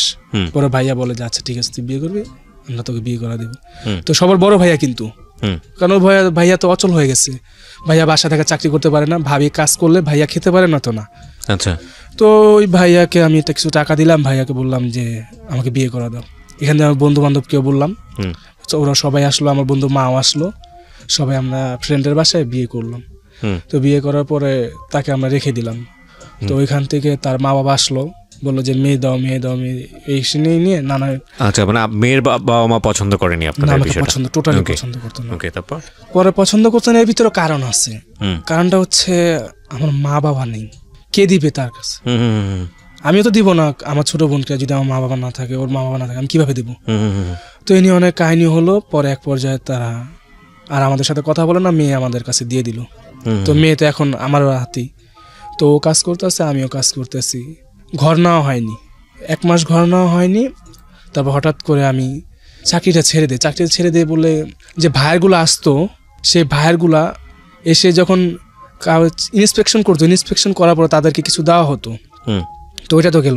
তো তাদের একটা ছোট ভাইয়ের আছে, তো তারা যখন আসে লাইনে চেক করে যে মালটা কোনো ডিবেট আছে কি না, এই সেই, তো ওগুলো চেক করে তারা যখন সন্ধ্যাবেলা যায় তাদের ব্যাগ কিন্তু চেক করা হয় না, কারণ তারা আমাদের ভাইয়ের, তাদের আমরা অন্যভাবে রেসপেক্ট করি, তো তার ব্যাগ চেক করা হয় না।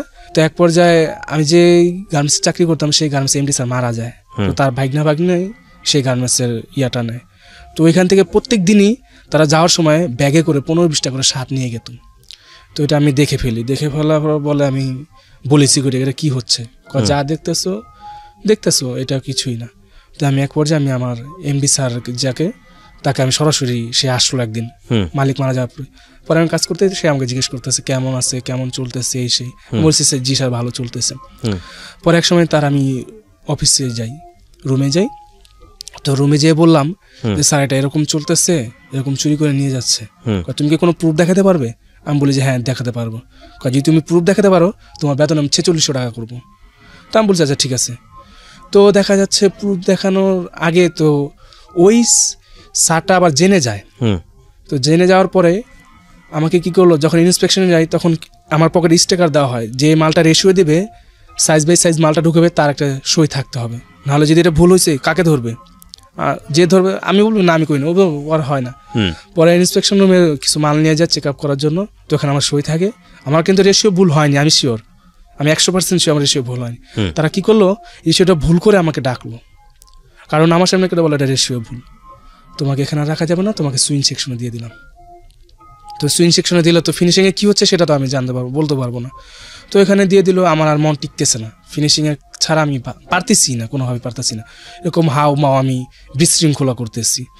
তো এক পর্যায়ে আমরা 3 বন্ধু একসাথে বললাম যে আমরা চাকরি করবো না। আমি আমার একটা বন্ধুকে নিয়ে যাই, ওর বাবা মারা যায়, পরে ও অসহায় যায়, আমি ওকে নিয়ে যাই। পরে বললাম, সবাই ডিসকাস করলাম, ডিসাইড করলাম যে আমরা চলে যাবো একসাথে, 3 জন যদি চলে যাই তাহলে তারা আমার কাছে ফিনিশিং হয়তো দিতে পারে, এমন কিছুই। তো 3 জন একসাথে বললাম। তো ওই এমডি স্যারে আবার ওই ভাইয়ারকে বলে দিছে যে আপনি যে চুরি করতেছেন সে কিন্তু সে যাই না গেছে।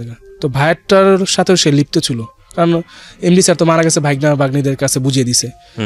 তো দেখা যায় ওইখান থেকে আমরা একসাথে অফিসের রুমে ডাকলো, বললাম যে স্যার আমি যদি আমাকে যদি ফিনিশিংয়ে না আনেন তাহলে আমি চাকরি করবো না, আমরা 3 জন একসাথে চলে যাবো, ধরো যে চলে গেলে চলে যাও, কিচ্ছু হবে না। পরে এক পর্যায়ে আমরা 3 জন একসাথে নামতেছে, আমি আগে নামলাম, আমি ভাবছি কেউ 2 জন একসাথে নামতেছে। পরে আমি গেটে এসে বললাম, দেখলাম তারাও 2 জন আর নামেনি। তারা নামেনি কেন? পরে আমি এক পর্যায়ে জানতে পারলাম যে আমি বের হয়ে গেছি, আমার চাকরি চলে গেছে, ওরা 2 জন আছে, তারা আমার সাথে সিন্ডিকেট করছে। আচ্ছা। তো এখান দিয়ে তো আমি নতুন বিয়ে করলাম, তার ভিতরে ও চাকরি করতেছে আরেক জায়গায়, আমিও আমার এখান থেকে চাকরি গেল।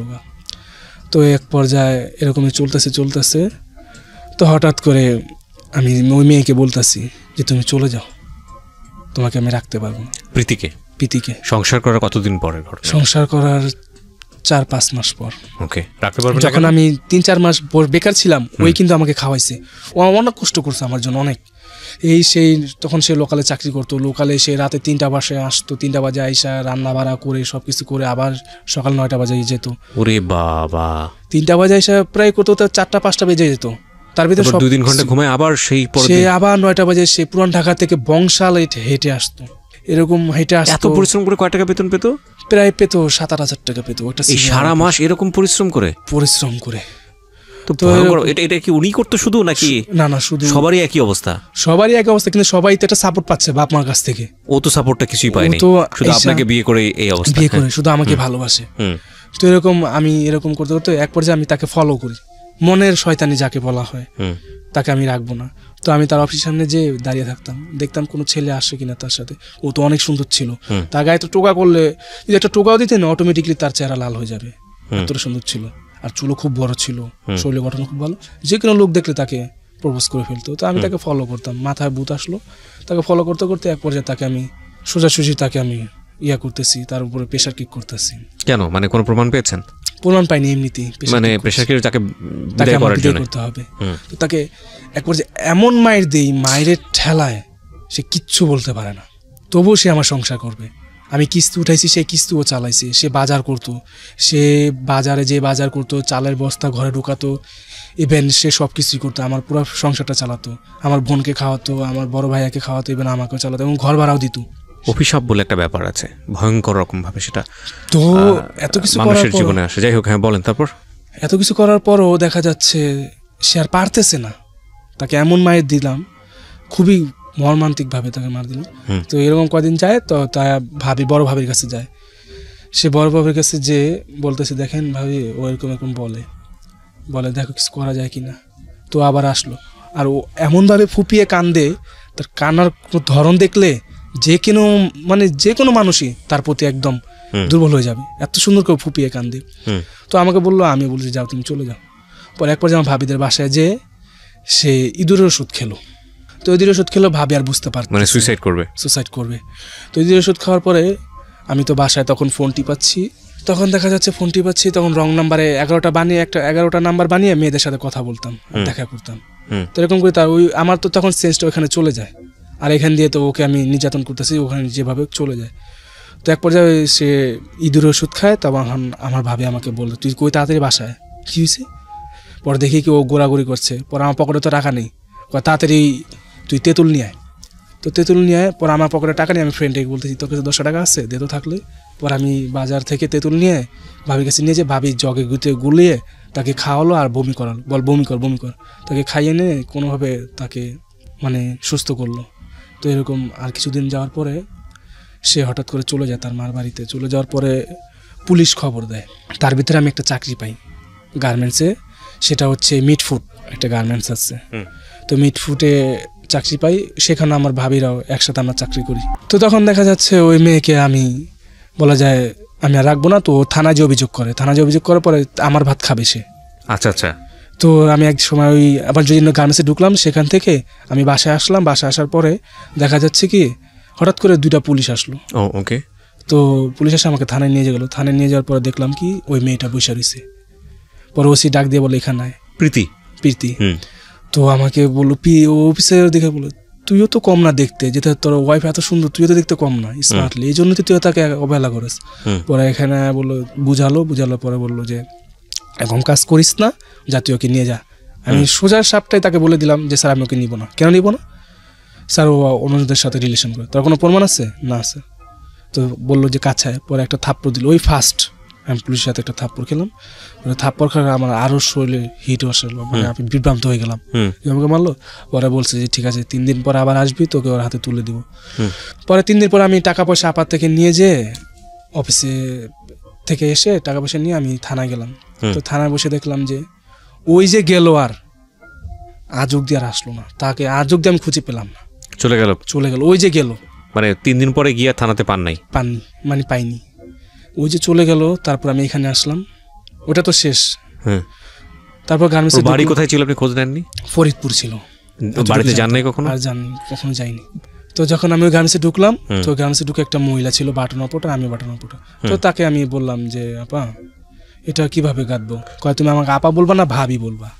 তার 2টা মেয়ে ছিল, বর্তমানে একটা বদরুন্নেসা ভর্তি হয়েছে, তো আরেকটা বিয়ে হয়েছে, নাতি হয়েছে এখনকার। তো বলে সে ভাবি বলবা। তো ভাবি বলতাম, অফিসের ভিতরে একজনকে আবার ভাবি বললাম, সে বলে তুমি আবার আপা বলবা আমাকে। তো দুজনের ভিতরে খুব একটা আন্ডারস্ট্যান্ডিং জমে গেল। আর আমি যাকে ভাবি ডাকলাম সে আমার প্রতি খুবই ভালো, আর খুবই আমাকে কেয়ার করতো। আমি না খেলে তারা খায় তো, এবং ওই অফিসটার ভিতরে খুবই আমাকে কেয়ার করতেছে, স্যারও কেয়ার করে, কারণ আমি কাজ ভালো পারি। তো এক পর্যায়ে দেখা যায় কি তারা দুজন, তাদের ভিতরে একটা গ্যাঞ্জাম লেগে যায়। গ্যাঞ্জাম বলতে কি, সে যদি আমাকে পরোটা এনে খাওয়ায়, তারপর দিন সে আমাকে ভালো কিছু খাওয়ায়। বোন ভাবির ভিতরে একটা দ্বন্দ্ব লেগে গেল, তা আমি আর বুঝতে পারি না। তো এক পর্যায়ে ভাবির সাথে আমি কথা বলতে না, ভাবির প্রতি আমি দুর্বল হয়ে যাই। আচ্ছা।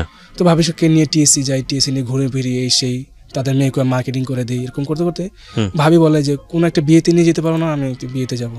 তার হাজব্যান্ড আবার মারা যায়। ভাবিটা অনেক সুন্দর ছিল, ওই অফিসের অ্যাকাউন্টেন্ট স্যার শুদ্ধ তাকে প্রপোজ করে, সে নাকচ করে দেয়, কারণ তার মেয়ে 2টা আছে, সে মেয়ের দিকে তাকে কিচ্ছু করে না। তার হাজব্যান্ডও মারা গেছে 9 বছর ধরে। তো একবার ভাবিকে একটা অনুষ্ঠানে নিয়ে যাই, আমার এক ফ্রেন্ডের বাগনার মুসলমানি অনুষ্ঠানে। তো নিয়ে যাওয়ার পরে ওইখানে আমার রাত 3টা বাজে, তখন আমার ভাবিকে বললাম যে ঘুমাবেন, কয় আমি ঘুমাবো। তো ভাবিকে ঘুম পাড়াতে দিতে আসলাম, পর আমি এখানে আর আধা ঘন্টা থেকে আমি ভাবির কাছে গেলাম। তো ভাবির সাথে এক পর্যায়ে আমার বুঝতে পেরেছি আমি। হ্যাঁ, তারপর তো হয়ে যাওয়ার পরে ভাবির সাথে কন্টিনিউ চলতে থাকে। ইভেন ভাবি এক সময় ভাবিকে নিয়ে আসার পরে আমি আমার ফ্রেন্ডের কাছ থেকে একটা ল্যাপটপ চাই, আমাকে একটা ল্যাপটপ দিত, পরে দিছে, আমি ভাবিকে একটা আড়ালে ভিডিও করি, রেকর্ডিং করি। আচ্ছা, তো আমি এটা রেখে দিই।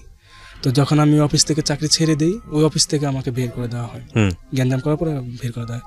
পরে তখন ভাবি আমাকে অ্যাবাউট করতেছে, ভাবির প্রতি আমি খুব দুর্বল ছিলাম, অনেক কানাকাটি করতাম ভাবির জন্য, ভাবিকে আমি বিয়ে করবো এসে, আমার ফ্যামিলি সবাই জানে, ওর ফ্যামিলি সবাই জেনে গেছে। এবং ভাবি যে তার দুলাভাইয়ের বাসায় নিয়ে গেছে, সেখানেও অকরণ কাজ করছি, তাদের দেশে পর্যন্ত নিয়ে গেছে, সেখানে আমি অকরণ করছি, মানে সব যেখানে নিয়ে গেত খুব ফ্যামিলির মতো নিয়ে গেত। তো এতটা মায়া আমি ছাড়তে পারি না। তো ভাবিকে আমি ঠেট দেওয়া শুরু করলাম, এই সেই ঠেট দেওয়া, ভাবির কাছ থেকে অনেক টাকাও নেওয়া হয়েছিল। তো ঠেট দেওয়ার পর এক পর্যায়ে দেখলাম যে সে আর আসতেছে না, পরে আর কি করবো, তখন চাকরিটা ছেড়ে গেলাম, চাকরি তো চলে গেল। আপনি তাকে বলেছিলেন যে আপনি এরকম একটা ভিডিও করেছেন, এই ভিডিওটা আপনার কাছে আছে? ভিডিওটা নেই না, কিন্তু এটা আপনি তাকে বলেছিলেন? হ্যাঁ, আমি তাকে নিজে দেখাইছিলাম। তারপর সে ভাই বলে যে না, এটা আমার ভিডিও না। আমি কি এটা কি? পরে একসাথে বিভ্রান্ত হয়ে আমি আপনার মেয়েকে কিন্তু দেখাবো, আপনার সবাইকে দেখাবো। তো আমি তার দুলাভাইকে বিচার দিচ্ছি, তো তার দুলাভাই রিয়াকশনটা দিচ্ছে এমন যে হতেই পারে, তার হাজবেন্ড নেই, গার্মেন্টসে কাজ করে। একটা বিষয় বলি, মানে সবসময় বলি যে যে কোনো অনিরাপদ সম্পর্ক পুরো জীবনটাকে আসলে শেষ করে দিতে পারে। ইনফ্যাক্ট আমাদের সোসাইটিতে এই জিনিসগুলো এখন এত বেশি হচ্ছে এবং এত বেশি পরিমাণে হচ্ছে যে সেটা আসলে কোনো ক্লাস মেনটেন করে না। মানে যার হাতে সেলফোন আছে সেই অপরাধের সঙ্গে জড়িয়ে যাচ্ছে। এই ডিভাইসগুলোকে কীভাবে ব্যবহার করতে হয়, ডিভাইস, সেলফোন বলেন, ল্যাপটপ বলেন, যেমন ওর যে ক্লাসটা যদি একেবারে মার্জিনাল ক্লাস বলি, লিটারেসির দিক থেকে বলি বা অন্যান্য জায়গা থেকে, গ্রাসরুট প্রান্তিক পর্যায়ে, কিন্তু দেখেন ওরা অপরাধটা বোঝে, অপরাধের ধরনটা বোঝে, যে একটা মেয়েকে ব্ল্যাকমেল করতে হলে ভিডিও করে রাখতে হয়। এবং যিনি ওনার সঙ্গে জড়িয়েছেন তার জায়গা থেকেও আপনি যদি বলেন, সেটাও তো চিন্তা ভাবনা করে আসলে মুভমেন্ট করা উচিত ছিল। It's very nasty actually, because এগুলো থেকে আমাদের আসলে একটা ভয়ঙ্কর রকমভাবে বিপদ হতে পারে, সেই জায়গাটাতে সতর্ক হওয়া উচিত। হ্যাঁ, তারপর দেখা যাচ্ছে তাকে আর পারতেছি না কোনোভাবেই ব্ল্যাকমেল করে, তো এক পর্যায়ে তাকে ছেড়ে দেওয়া হলো। ছেড়ে দেওয়া হলো, আমি ওইখান দিয়ে আমার ওয়াইফটা চলে গেল, ওইখান দিয়ে এটাও চলে গেল, চাকরিটাও চলে গেল। তো আমার ভাইয়া কাজ করতেছে, খাচ্ছে আমার ছোটো বোনকে নিয়ে।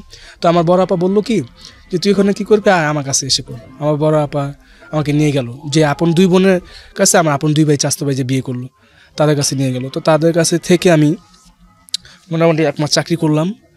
তো করার পরে আমার দুলাভাই একটা আপন মামতো বোন আছে, নাম হচ্ছে কবিতা। তো তার একটা বোন, তো তাকে দেখতাম অত একটা কেয়ার করতাম না। তো দেখা যাচ্ছে এক পর্যায়ে একটা বিয়ে আসলো, ওই এলাকায় আমার একটা ফ্রেন্ডের বিয়ে আসলো। তো এই বিয়েতে তাকে দেখে আমার খুব ভালো লাগলো। আর ওর একটা বিয়ে হয়েছে আগে, কোথাও এক প্রভাবশালীর কাছে বিয়ে হয়েছে, তো ওখানে যায় না, সে এখানে থাকে নির্যাতনের জন্য। তো তার কাছে যায় না, এখানে থাকে। তো তার সামনে যে আমি, তার চুলটা একটু সামনে পড়া ছিল কিছু চুল, তো ওইখানে একটা ফু দেওয়ার পরে চুলটা সরে যায়। তো ওইখান থেকে না ওর খুব ভালো লাগে, আর আমার খুব ভালো লাগে। খেতে বসেই আমি বলতেছি আমাকে একজনকে পছন্দ হয়েছে। তো ফাট করে আমার শালি জেনিকে, তার ছোটো বোন বলতেছে আমি জানি কে। পরে তুমি জানো? পর হ্যাঁ। পরে বলে খাওয়া দাওয়া শেষ, সবাইকে বিদায় দেওয়া হলো। পরে বললো যে আমার বোন। আমি বলি হ্যাঁ। পরে আমি বলি তাকে যে বলো আমি তোমাকে ভালোবাসি। তো আমার ওর ছোটো বোন আমার পিয়নগিরি করতেছে। তো এরকম আনাদানা পরে তার এক পর্যায়ে তার নাম্বার নিই আমি। তার নাম্বার নেওয়ার পরে সারাত কথা বলার পরে প্রায় 15-20 দিন কথা বলি। তো 1 মাসের মাথায় সে বলতেছে আমি তোমাকে ভালোবাসি। তো এক পর্যায়ে তাকে আমি নিয়ে ভাইগা যাওয়ার প্রিপারেশন নিই। তো ভাইগা যাওয়ার প্রিপারেশন নেই, এখন কোথায় যাব? তখন আমার সাতটা ছিল 2100 টাকা, 7 দিন কাজ করলে 2100 টাকা পেতাম। কোথায় যাব? তো আচ্ছা বল ঠিক আছে, আমি একটা জায়গা বের করলাম। জায়গাটা কোন জায়গায়? ওই যে আমার ফ্রেন্ডের বাসায় যে নিয়ে গেছিলাম আমার প্রথম ওয়াইফকে, সেখানে। তো সেখানে ঠিক করলাম। তো এখান থেকে সরাসরি গাজীপুর চলে গেলাম আমার ওই মেয়েকে নিয়ে। রাত 1টা বাজে বের হলাম আমি কেরানীগঞ্জ থেকে সিএনজি খোঁজার জন্য। একদম পুরো গ্রাম, পুরো গ্রাম। এখান থেকে আমি প্রায় আধা ঘন্টা হেঁটে আমি স্ট্যান্ডে যেয়ে একটা সিএনজি পেলাম। তখন তারা তরকারি মালমূল টানবে, তো সে আমার কাছ থেকে ডাবল ভাড়া নিল যে কোনো একটা মেয়ে নিয়ে যাবে। তো ঠিক আছে। তো ওই মেয়ে হাতে ব্যাগ নিয়ে কিছু পোশাক আশাক নিয়ে ও কি বাসা থেকে বের হয়ে গেল? ও বের হয়ে গেল, মানে সেকেন্ড বিয়েটাও আপনার এই বাসা থেকে বের করে নিয়ে আসা। তো তাকে তার মা আবার ছিল একটু। এখানে ইন্টারেস্টিং বিষয় হচ্ছে যে আমাদের যিনি গেস্ট ও কিন্তু দেখতে আসলেই সুন্দর, ও হ্যান্ডসাম। যে কোনো মেয়ে হয়তো যদি লুক দেখে, যেটা আমাদের অনেক অহরহ হয়, একটা কথাই আছে আগে দর্শনধারী পরে গুণ বিচারী, সেই লুকস থেকে ভুলে যান, এবং সেই ভুলে যাওয়ার পরে ভেতরে ঢোকার পরে কী হয় সেটা তো নিশ্চয়ই আপনারা জানেন। যাই হোক, তো লুকসের দিক থেকেও অনেক বেশি অ্যাডভান্স, যিনি আজকে আরিয়ান আমাদের এখানে গেস্ট হিসেবে আছেন। হ্যাঁ, তারপর দেখা যাচ্ছে ও বের হবে কীভাবে, ওর মা তো আবার ছিল প্রেশারের রোগী, ঘুম হয় না, প্রেশারের রোগী কিন্তু ঘুম হয় না রাতে, ডায়াবেটিস এসে। তো কী করবে, ওর ছোট একটা ভাই আছে, তারপর একটা ভাই আছে, তারপর একটা বোন আছে, তারপরেও ওর মা সবার বড়, আর ওর বাবা থাকে কুয়েত। তো মাকে থেকে মার কাছ থেকে কোনোভাবে ছুটে আসা যাচ্ছে না, তো মাকে রোজ রাতে ওষুধ দেয়, বরাবর মতো সে রাতে ওষুধ দিল। তো সে রাতে ওষুধ দেওয়ার আগে ঘুমের ওষুধ দিয়ে দিল, যে যদি ভাইগা যেতে হয় ঘুমের ওষুধ ছাড়া চলবে না। তো ঘুমের ওষুধ দিয়ে দিল, সে ঘুমের ওষুধ খেয়ে রাতে ঘুমালো, তারপরে সে এসে পড়লো। ভাইগা এসে সোজা আমরা কোনো মতো আমার এক বড় ভাইয়ের বাসা উঠি, ফজরে আজান দেয় যখন, তখন আমরা খোলামুড়া ঘাটে। তো এখান থেকে সব জানাজানি হয়ে গেছে, সকাল 6টা বাজে যে আমার মেয়েকে নিয়ে ভাই গেছে। আর তারা খুবই প্রতাপশালী ছিল, অনেক টাকা পয়সাওয়ালা ছিল। তো তারা হ্যারাসমেন্ট করতেছে। তো আমি কিন্তু আমাদের বাসার পিছে, যখন 10টা বাজে সকাল, আমাদের বাসার পিছে, কিন্তু সবাই কিন্তু এদিকে খোঁজাখুঁজির ভিতরে খুব ব্যস্ত। তারা বলতেছে বোনের বদলে বোন নেবো, জানের বদলে জান নেবো, আমার ফ্যামিলিকে অত্যাচার করতেছে। আমার ওখানে 2টা বোন বিয়ে দিছি, সেই 2টা বোনের ভিতরে অনেক অত্যাচার চলতেছে। ইভেন সব কিছুর ভিতরে একটা খুব ভয়ঙ্কর একটা দুর্ঘটনা ঘটে যাচ্ছে। তো এখান থেকে সরাসরি আমরা গাজীপুর চলে গেলাম। গাজীপুর চলে যাওয়ার পর 1 সপ্তাহ নিখোঁজ ছিলাম। পরে আমার ছোটো বোনকে থানায় নিয়ে যায়, আমার ফ্যামিলিকে হ্যারাসমেন্ট করে। তো এক পর্যায়ে আমার ভাইয়ের সাথে যোগাযোগ করার চেষ্টা করি, ভাইয়া বলে যে তোর কিচ্ছু করুম না, তুই আয়। পরে আমার মেজো ভাইকে বলতেছে না আমি আসবো না, তোমরা তাকে দিয়ে দিবা। কয় না আমি দিব না। পরে আমি ভাবিকে দাও। পরে ভাবিকে বলতেছি, ভাবি বলতেছে যে ভাইয়া তুই আয়, তোরা কি কিচ্ছু করবো না, তুই আয়, আমি তোর দূরে পায়ে দিই। কিন্তু আমাদের অনেক সমস্যা হচ্ছে, টাকা খুঁয়ের মতো টাকা ঢালছে তার মা। তো ঢালতেছে। তো এরকম এক পর্যায়ে আমরা সোজাসুজি বাউবাজার এখানে একটা কোর্ট আছে, সোজাসুজি সেই কোর্টে চলে গেলাম ও আর আমি। তো কবিতাকে নিয়ে সোজা আমি বাউবাজারে ওই কোর্টের সামনে দাঁড়ালাম। আমার ভাইয়া আসলো কিছু টাকা নিয়ে। তো ওইখানে আমাদের কোর্ট কাবিন হয়। কোর্ট কাবিন হওয়ার পরে আমরা এক বাসায় গেলাম, আমার ভাইয়ার এক বন্ধুর বাসায় নিয়ে গেল। তো মেয়েকে বুঝালো যখন তোমাকে কোর্টে নেওয়া হয়েছে, বিয়ে করা হয়েছে, তখন যখন তোমাকে কোর্টে উঠানো হবে তখন তুমি কি জবানবন্দি দিবা। বলে কি জবানবন্দি দিব, যদি বলো যে ও তোমাকে সৎ ইচ্ছায় না নিয়ে আসছে তখন আমরা 14 গোষ্ঠী ফেসে যাব। আর যদি বলো যে না আমি স্ব ইচ্ছা এসেছি, ওকে আমার কোনো এখানে কেউ হাত নেই, ওকে আমার জোর জবরদস্তি করেনি, যদি বলো তাহলে আমরা বেঁচে যাব। পরের দিন কোর্টে তোলা হলো, সবাই আসলো, আমাদের এলাকার বড় ভাই ব্রাদার সবাই আসলো। এসে আমাদের লালবাগ থানার লোকে কিছু গেল, কেরানীগঞ্জ থানার লোকে কিছু গেল। তার আগের দিন হচ্ছে কেরানীগঞ্জ থানার লোকজন লালবাগ থানাকে টাকা খাইয়ে এখান থেকে আমার বোনকে তুলে নিয়ে যায় থানায়। বলতেছে যদি ওর বোনকে নিয়ে যায় তাহলে ওর মেয়েকে পাবো, আমার মেয়েকে পাবো। তো ওকে আর নেওয়া হয়নি, কিছু টাকা দিয়ে থানা থেকে সাথে ওই রাতে নিয়ে আসা পড়েছে। তো কোর্টে দেওয়ার পরে তাকে এরকম বোঝানো হলো। তারপরে দেখা যাচ্ছে সে কোর্টে জবানবন্দি দিল যে আমি মা চিনি না, আমি আমার হাজব্যান্ডের কাছে যাব। পরে আমরা সবাই সন্তুষ্ট হলাম। তো ওই পরের দিনে আমাকে নিয়ে আসা হলো। তারপরে আমি মোটামুটি 1 মাসও যাইনি, তার মাদের সাথে আমি আবার যোগাযোগ করলাম। আমি নিজেই ফোন দিলাম, তার মা একটু জাদুটনা করলো, মানে জাদুটনা। আমার আপা বলতেছে দেখ মিল হয়েছে ভালো কথা, কিন্তু তাদের সাথে যোগাযোগ করিস না, তারা কিন্তু তোর উপরে খুব জাদুটনা করতেছে। আর এগুলা ওই এলাকার মানুষ খুবই বিশ্বাস করে। তো হয়তো এগুলাই করছে কিনা আমি তা জানি না। ঠিক 1 মাসের মাথায় আমি তাকে ফোন দিই, আমার শাশুড়িকে। পরে সে চিৎকার পেরে কান্নাকাটি করতেছে, বাজান হায় তোর দেখি এই সেই বলে বললো। এক পর্যায়ে মিল হলো, তাদের বাসায় যাওয়া আসা হচ্ছে, সব কিছু হচ্ছে। তো দিন যত যাচ্ছে তত তার প্রতি আমার মায়া বাড়ছে, কবিতার প্রতি। ওকে, খুবই মায়া বাড়ছে, এতটা মায়া বাড়ছে যে বলার বাহিরে। আর সেও খুবই ভালোবাসতো আমাকে। তো এরকম হঠাৎ যাওয়া আসা হতো। এক পর্যায়ে আমি তাকে নিয়ে আসতে গেলাম, আমাকে দিচ্ছে না, মারধর করলো যে তোমাকে দেওয়া হবে না, যাও তুমি চলে যাও, পরে দেখা যাবে এই সেই। তো এরকম করে আমার ফ্যামিলি যে একবার নিয়ে আসলো, দিল। এরকম প্রায় ঘটনা ঘটতেছে। আমি মাই খেলাম, আমার জন্য অনেক মাই খেয়েছি, বৃষ্টির ভিতরে ভিজে আমি হাইটা গেছি, এখান থেকে কেরানীগঞ্জ আবদুল্লাপুর হাইটা গেছি। তো এই যাওয়ার আসার পরে তাও দিচ্ছে না। প্রায় গুতা খাওয়ার পরে এক পর্যায়ে হঠাৎ করে আমার ভাইয়া, যখন আমি কাজ করতে, আমার ভাই আমাকে ফোন করে বললো যে তুই কোথায়। বললাম যে আমি কাজে। বলে তুই কাজ শেষ করে একটু আসিস। তো আসার পরে বলে তুই ওখানে ভালোবাসিস, আমি হ্যাঁ। আর সেও দেখছে আমি তাকে অনেক ভালোবাসি, এতটাই লাভ করি যা বলার বাহিরে। তার জন্য আমি অনেক কিছু করতে পারি, সে জানতো, আমার ফ্যামিলি জানতো। তো এক পর্যায়ে ভাই এই কাগজটা দিয়ে বললো ধর। পরে আমি দেখি এটা ডিভোর্স কাগজ। মানে কবিতার ফ্যামিলি থেকে ডিভোর্স দিয়ে দিয়েছে আপনাকে ডিভোর্স দিয়ে দিয়েছে? আমাকে ডিভোর্স দিয়ে দিয়েছে। পরে ডিভোর্স দেওয়ার পরে আমি তো মানতে পারতাছি না। কেমন বলবেন, আপনার প্রথম ওয়াইফ যেভাবে মানতে পারে নাই, প্রথম ওয়াইফের জীবনের ঘটনা আপনার লাইফে রিপিট হলো, এইটাই নিয়তি আসলে। ওকে, তারপরে দেখা যাচ্ছে আমার খাওয়া দাওয়া সব টোটালি একদম শেষ হয়ে গেল। আমার বাসার যে গলি, আমি সেই গলিতে না ঢুকে আমি আর গলিতে ভুলে ঢুকে যাচ্ছি। মানে এতটাই পরিমাণে আমি মানে সবকিছু সেন্স কিচ্ছুই ছিল না। আমি কোথায় থাকি, কি খাই না খাই, কে খবর রাখতেছে, কিন্তু আমি কিছু মনে নেই। তো কি করলাম, আমি টাকা জমাচ্ছি, টাকা নিচ্ছি আর ফকিরের পিছে দৌড়াচ্ছি। বলে অমুক একটা ফকির আছে, তুই যা গেলে তুই তোকে কাজটা করে দিতে পারবি। যে যেখানে বলতেছে, সেই সাধু বাবা থেকে নিয়ে সেই গ্রাম অঞ্চল সব জায়গায় আমি যা কাজ করতেছি, সেই সব টাকা আমি কি করতেছি, তার পিছে ঢালতেছি। এমন একটা সময় গেছে, তার মা একটা আমাকে কম্বল দিয়েছিল বিদেশি, তার বাবার। সেই কম্বলটা আমি এত শীতের ভিতরে আমি ওটা বিক্রি করে দিয়ে আমি সেই ফকিরের পিছে টাকা ঢালছি। আসলে সেই শীতের ভিতরে আমি কিন্তু খুব কষ্টে ঘুমাই। তারপরে তাকে ফিরে পাই, যে যা বললো এরকম করতে করতে করতে দেখা যাচ্ছে এক পর্যায়ে তাকে আর পেলাম না। অনেক কষ্ট করছি। ওর অনেকগুলো ছবিও আছে আমার কাছে, সবকিছুই আছে। তো শুনতে পাই যে ওর বিয়ে হয়ে গেছে। আমি তো কোনো মতে বিশ্বাস করতেছি না। আমি চিৎকার ফেলে কান্না করছি, আমি ফাঁসি দিব, আমি মারা যাব। তো আমি অনেকবার চেষ্টাই করছি সুসাইড করার। তো আমার ভয়ের কারণে আমি পারিনি। আমার ফ্যামিলি খুব সাপোর্ট করছে আমাকে এই বিষয়টা নিয়ে। তো সাপোর্ট করার পরে এক পর্যায়ে তাকে ভুলে যাওয়ার চেষ্টা করি। তো ভুলে যাওয়ার চেষ্টা করে আমি ভুলে গেলাম এক পর্যায়ে। তখন আমি গার্মেন্টসে চাকরি করি, আরেকটা গার্মেন্টসে চাকরি করি। ওইখানেও দেখা যায় আমি চাকরি করার পরই একটা ওর ভিতরে, ওই গার্মেন্টসের ভিতরে একটা মহিলার সাথে আমার পরিচয় হয়। ওই মহিলার 2টা বাচ্চা আছে, মাদ্রাসায় পড়ে। তো 3 দিনের মাথায় ওই মহিলার নাম্বার নেই। নাম্বার নেওয়ার পরে আমি ওই মহিলার সাথেও 4 দিনের দিন আমি তার সাথে জড়া যাই। ওকে। তো এরকম করতে করতে ওই গার্মেন্টসে আবার আরেকটা মেয়ে আমাকে পছন্দ করতো, আমি জানতাম না। তো পছন্দ করতো, ওই মেয়ের সাথে আমি কথাবার্তা বললাম। তো ওই মেয়েটাকে পছন্দ করে আমি প্রপোজ করলো। আমি বললাম যে না, এটা কীভাবে সম্ভব, আমি তোমাকে পছন্দ করি না। মেয়েটাও খুব ভালোই ছিল, উচ্চলম্ব ছিল। বলে তুমি যদি আমাকে ভালো না বাসো, আমি সুসাইড করবো। আমি সুসাইড করবো মানে কেন সুসাইড করবা? তো আমি তোমাকে ভালোবাসি না, তুমি একজনকে দেখো। কয় না, আমি তোমাকে খুব ভালোবাসি অনেক।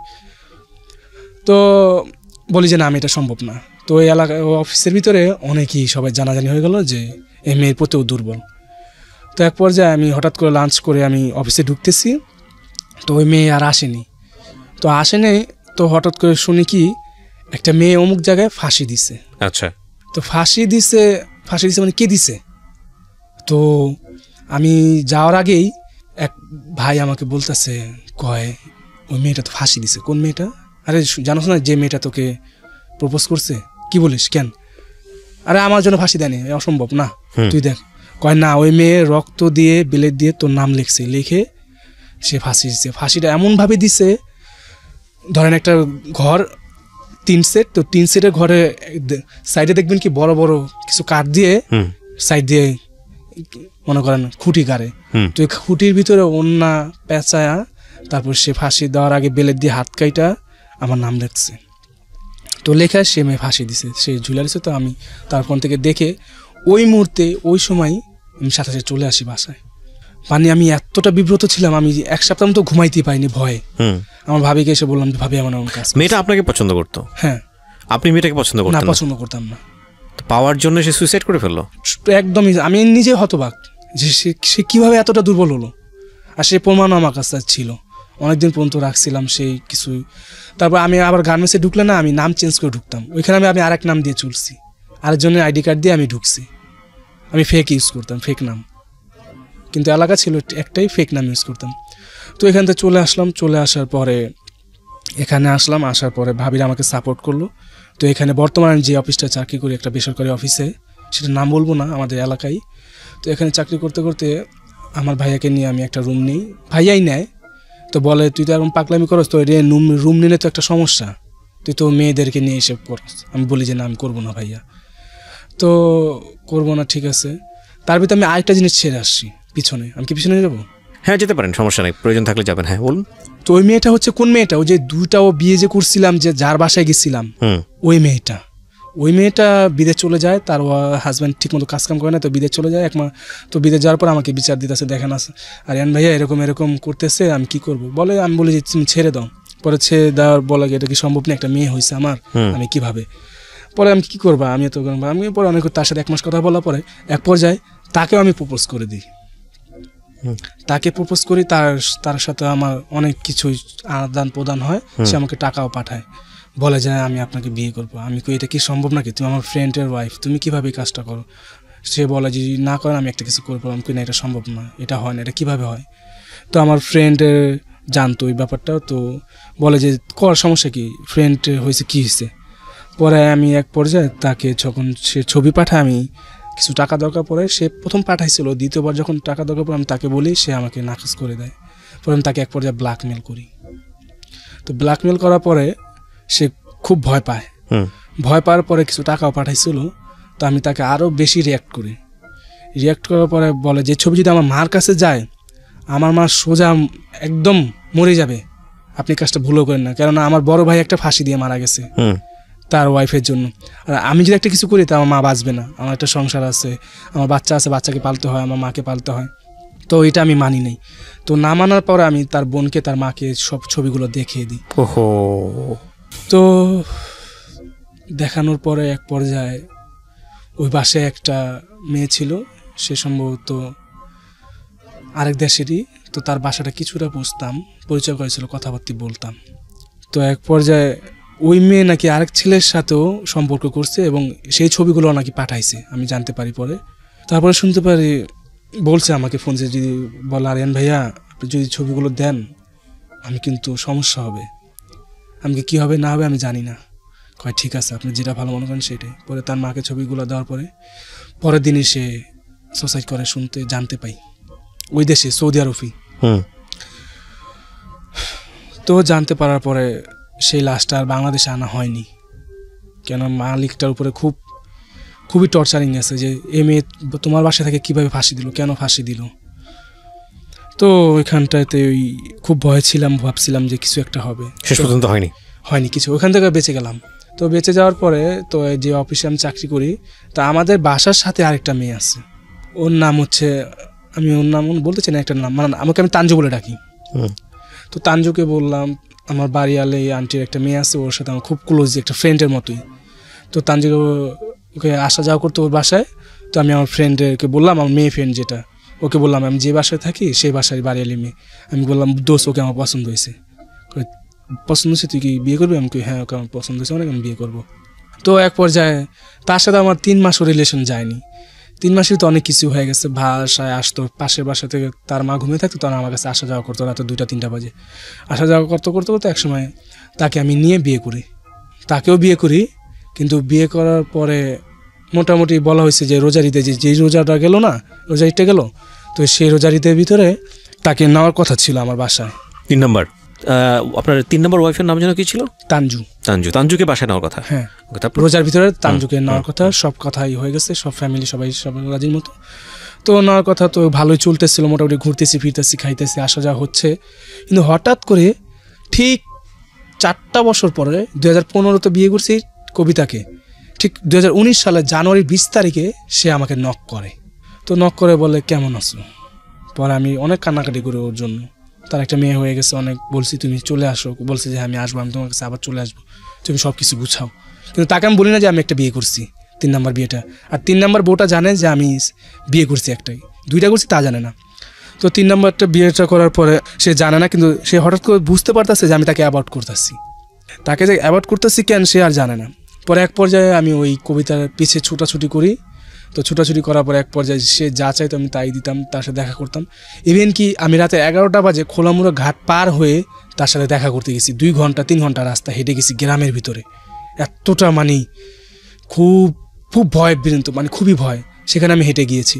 তো যাওয়ার পরে তার জন্য ওষুধ নিয়ে গেছি। খালি বলছে যে সে জ্বর বলছে, আমি সাথে সাথে তার জন্য ওষুধ নিয়ে গেছি। তো 11টা বাজে রওনা দিয়েছি, রাতে 3টা বাজে ওইখানে যে পৌঁছাইছি হেঁটে। তো তার জন্য ওষুধ দিয়ে আসার পরে আসার সময় আমাকে পুলিশ ধরে বলে তুমি কোথায় গেছিলে? আমি কেন, আপনাকে যাওয়ার সময় বললাম না, দেখলেন না আমি যে ওষুধ নিয়ে গেছিলাম?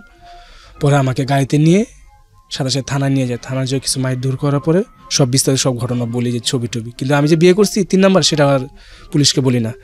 পরে আমার ভাই আমাকে ছাড়াই নিয়ে আসে, যাইয়া 2 দিন থাকার পরে ছাড়াই নিয়ে আসার পরে আসি। আসার পরে জানতে পারে তারা যে আমি ওই মেয়ের সাথে আবার আমার 2 নম্বর বউর সাথে আমি চলাফেরা করতেছি। তো জানার পরে আমি ভাবছি কবিতা আমার কাছে আবার ফিরে আসবে খুব কনফিডেন্সলি। তো ভাবার পর আমি ভাবছি যে সে আসলে মনে সে আসবে, যে দেখা সাক্ষাৎ করতেছে, ছবি টবি দিতেছে, তুলতেছে, ভাবছি মনে সে আসবে ঠিকই। পরে এক পর্যায়ে কী করলো, ওই 3 নম্বর ওয়াইফটা আমাকে ডিভোর্স দিয়ে দিল। আপনার গল্পটার মধ্যে আমি কি মেসেজ পেলাম, মানে পুরো গল্পটা আপনি কেন বললেন এটা আপনাকেই ফার্স্ট জিজ্ঞেস করি। ওই যে একটা হাক যে বলে, যাকে আমি যেভাবে প্রথম যে ওয়াইফটাকে আমি কষ্ট দিছি, ঠিক তার বিপরীত কষ্টগুলো যে কী জিনিস, কষ্ট কত প্রকার, কাকে কাকে বলে, সে কবিতা আমাকে হারারে টের পাওয়া দিছে। এবং আপনি সংসার জীবনে যেতে পারেননি? সংসার জীবনে যেতে পারিনি। আপনার বয়স এখন 24 বছর, আপনি যেটা বলছিলেন 24 বছরে 3টা বিয়ে হয়ে গেছে। 3টা বিয়ে হয়েছে। আচ্ছা, এবং আপনি অনেকগুলো অনৈতিক সম্পর্কের মধ্যে জড়িয়েছেন। শুধু তাই নয়, আপনি বেশ কিছু অনৈতিক সম্পর্কের মধ্যে জড়িয়েছেন, যেটা আমি রেডিওতে ফ্ল্যাশও করতে চাইনি এবং এটা আমি আনতেও চাইনি। এটা কি শুধু এইটাই মেসেজ অফ দ্য স্টোরি, যে আমি একটা মেয়েকে কষ্ট দিয়েছিলাম বলে আমি নিজের জীবনে কষ্ট পেয়েছি, এটাই কি মেসেজ, নাকি এর বাইরেও অনেক কিছু দেখার আছে? বাইরে অনেক কিছু দেখার আছে সেটা জানি না, কিন্তু আমি লিসেনারদেরকে বলতে চাই এটাই, যে প্রথম ওয়াইফের মতো ওয়াইফ হয় না। আর একটা মেয়ে যদি কষ্ট পেয়ে তার কাছ থেকে চলে যায়, সে কখনো সুখী হতে পারে না, যে যত যাই বলুক সুখী হতে পারে না। এটা আপনার রিয়েলাইজেশন। আমি আশা করবো যে ভবিষ্যৎটা ভালো হোক, সুন্দর হোক। বাট আজকের গল্পের অনেকগুলো দিক আছে। প্রথম কথা হচ্ছে, ও যে পরিবেশে বড় হয়েছে, সেই পরিবেশটা ভয়ঙ্কর রকমভাবে একটা বাজে পরিবেশ, একটা শিশুকে ক্রাইমের মধ্যে জড়িয়ে ফেলা। আপনারা দেখবেন যে গল্পের প্রথম দিকে যেটা ছিল, ওর ভাই ড্রাগ নিত, সেগুলো ও আনা নেওয়া করতো, সেখানে গিয়ে ও চুরি বিষয়টা শিখে। আরেকটা বিষয় যেটা খুব ভয়ানক রকম হতে পারতো, যে এই যে পকেট মারের যে বিষয়টা, সেটার মধ্যেও সে ইনভলভ হয়। লেখাপড়া ছেড়ে দেয়, কিন্তু লেখাপড়া নিয়ে বলার মতো কোনো মানুষ ছিল না। এবং যাদের সঙ্গে ও যে সার্কেলে মিশেছে সার্ভাইভ করার জন্যে, সামহাও ওই সার্কেলে গিয়ে পরিণত বয়সে গিয়েই যে একটা সংসার করতে হয়, সেটা বলার মতো মানুষ ছিল না। নিজের সৌন্দর্য আছে, দেখতে শুনতে ভালো, এটাকে সে কি বলা যেত মানে ম্যানিপুলেট করেছে, এবং এটাকে সে খারাপভাবে ব্যবহার করেছে, যে কারণে সংসার জীবনে এসেও, প্রথমত সংসারের বয়স হয়নি তার, সুতরাং সংসারের কী বুঝবে, সংসার জীবনে এসেও সে কিন্তু সংসারের মূল্যটা দিল না। এবং তারপরে তার লাইফে এবং তার আগে পরে র্যান্ডামলি যেসব আনএথিক্যাল রিলেশনশিপ তার লাইফে এসছে, সেগুলো থেকে সে কোনোভাবেই বের হতে পারেনি। এখনও সে কোনো না কোনোভাবে ইনভলভ। আমি এই জায়গাটা থেকে আপনাকে একটা প্রশ্ন করতে চাই, এগুলো তো ভালো কাজ না, এগুলো তো অন্যায় কাজ। এবং আপনি যে ধরনের কাজগুলো করেন, সেটা আপনি জেনেও এটার মধ্যে ইনভলভ হন, যেটা আপনি শুরুতেই বলছিলেন, যে আপনি চেষ্টা করেন না যে এখান থেকে বের হয়ে আসবে, এটা ভালো কাজ না, এই জায়গাটায় আমার যাওয়া উচিত না, এই কাজটা আমার করা উচিত না। তারপর আপনি কিওর হতে পারেন না, কেন পারেন না? ওই যে আমাকে সাপোর্ট করে দেওয়ার মতো কেউ নেই। আমার মা বাবা মারা যাওয়ার পরে আমাকে ওরকম একটা কেউ সাপোর্ট দেয়নি। আমি সাপোর্ট কি, সাপোর্টের জায়গাটা থেকে আমি বলি আদর শাসন খুব প্রয়োজন একটা মানুষের। হ্যাঁ, প্রথম কথা হচ্ছে যে যেইটাকে আমি সবসময় বলি, যে এই যে বহুগামিতা, এই বহুগামিতা ভয়ঙ্কর রকমভাবে একটা নেশা। এবং এই নেশাটা, এটা আপনি হিডেন সার্ভে করে যদি দেখেন, যে কম বেশি অসংখ্য মানুষের জীবনে এই জিনিসটা আছে। কিন্তু এই বহুগামিতা যে কত ভয়ঙ্কর হতে পারে, এবং এটার ইম্প্যাক্ট যে কত ভয়ঙ্কর হতে পারে, একটা সুন্দর সংসার শেষ হয়ে যায়। শুধু তাই না, আরও অনেক ধরনের বিপদ চলে আসে জীবনে, অসুখ বিসুখের কথা তো সেটা নিয়েও আমি অনেক এপিসোড আপনাদেরকে শুনিয়েছি। কিন্তু যেটা খুব ইন্টারেস্টিংলি আমার কাছে মনে হয়েছে এই 7-8 ইয়ার্সের কাজ করার অভিজ্ঞতার দিক থেকে, এই ধরনের স্টোরি শোনার দিক থেকে, সেটা হলো একসময় ডক্টর তাজুল ইসলাম, সাইকিয়াট্রিস্ট, আপনারা হয়তো শুনবেন যে আমি যাহা বলিব সত্য বলিব অনুষ্ঠানটা যখন করতাম, তখন র্যান্ডমলি তার ওপিনিয়ন যেত। সেখানে তিনি একটা খুব দারুণ কথা বলেছিলেন, যেটা আমি জেনে পরবর্তীতে আমি খুব অবাক হয়েছিলাম। খুব শক্তিশালী ড্রাগ ব্রেনের যে জায়গাটায় নেশা তৈরি করে, মানে ব্রেন একটা ড্রাগকে, খুব শক্তিশালী ড্রাগকে যেভাবে নেয়, যদি সহজ করে বলি, তাহলে এই যে সেক্সুয়াল ডাইভার্সিটি, বা ডাইভার্সিটি বলবো না, মাল্টিপ্লিসিটি, বহুগামিতা যেটাকে বাংলায় বলে, এইটাও ঠিক ব্রেনের একই জায়গায় ওই শক্তিশালী নেশার মতো পাওয়ারফুলভাবে সেটা এক ধরনের নেশার তৈরি করে। তার মানে চিন্তা করে দেখেন, একটা পাওয়ারফুল ড্রাগ থেকে মানুষকে বের করতে হলে সারাটা জীবন ধরেই তাকে চোখে চোখে রাখতে হয়, সারাটা জীবন ধরেই তাকে চেষ্টা করতে হয়। আর নীরবে নিভৃতে এই যে অনৈতিক সম্পর্কগুলো, বা আনএথিক্যাল রিলেশনশিপ, বা ভয়ঙ্কর রকমের অপরাধ ধর্মের দিক থেকে যদি বলি, এই যে ঘটনাগুলো ঘটে যায়, সেগুলোর জন্যে আমরা আসলে কী ধরনের স্টেপ নেই? শুধু ভৎসনা, শুধু তুচ্ছতাচ্ছিল্য, শুধু কটু কথা, শুধু একটা মানুষকে অপমান করা দিয়ে ড্রাগ থেকে কি বের করে নিয়ে আসা যায়? যায় না। তাহলে একই পাওয়ারফুল জিনিস শুধু ভৎসনা, একটা মানুষকে কটু কথা বলা, একটা মানুষকে বারণ করা, সেটা দিয়ে কি বের করে নিয়ে আসা সম্ভব? সম্ভব না। এই জন্যেই আমাদের যেটা ইম্পর্টেন্ট, খুবই গুরুত্বপূর্ণ, সেটা হলো এর ডাইভার্স এফেক্টগুলো কী, এটা কি করে। এই যে একটা সংসার নষ্ট হয়ে গেছে ওর প্রথম ওয়াইফের ক্ষেত্রে, যেটা ও বলল, সেটার পেছনে এটা অন্যতম একটা কারণ ছিল, কারণ ওর অন্য মেয়ের প্রতি নেশা ছিল, এবং যে কারণে 3 মাস পরে তাকে আর ভাল লাগছিল না। এবং অদ্ভুত বিষয় হলো সত্য যে ও যখন ওর কাছ থেকে চলে গেছে, ও যখন বুঝতে পেরেছে যে একটা সংসারে একটা মানুষ থাকা মানে শুধু এই সম্পর্কটা না, এর বাইরেও অনেক বড় সম্পর্ক আছে, এই সাপোর্টটা যখন সে পাচ্ছিল না, তখন ওই মেয়েটার ভালো দিকগুলো তার চোখে পড়েছে, এবং তখন কিন্তু ওই মেয়েটার কাছে সে হন্যে হয়ে ছুটে গেছে, কিন্তু মেয়েটার তাকে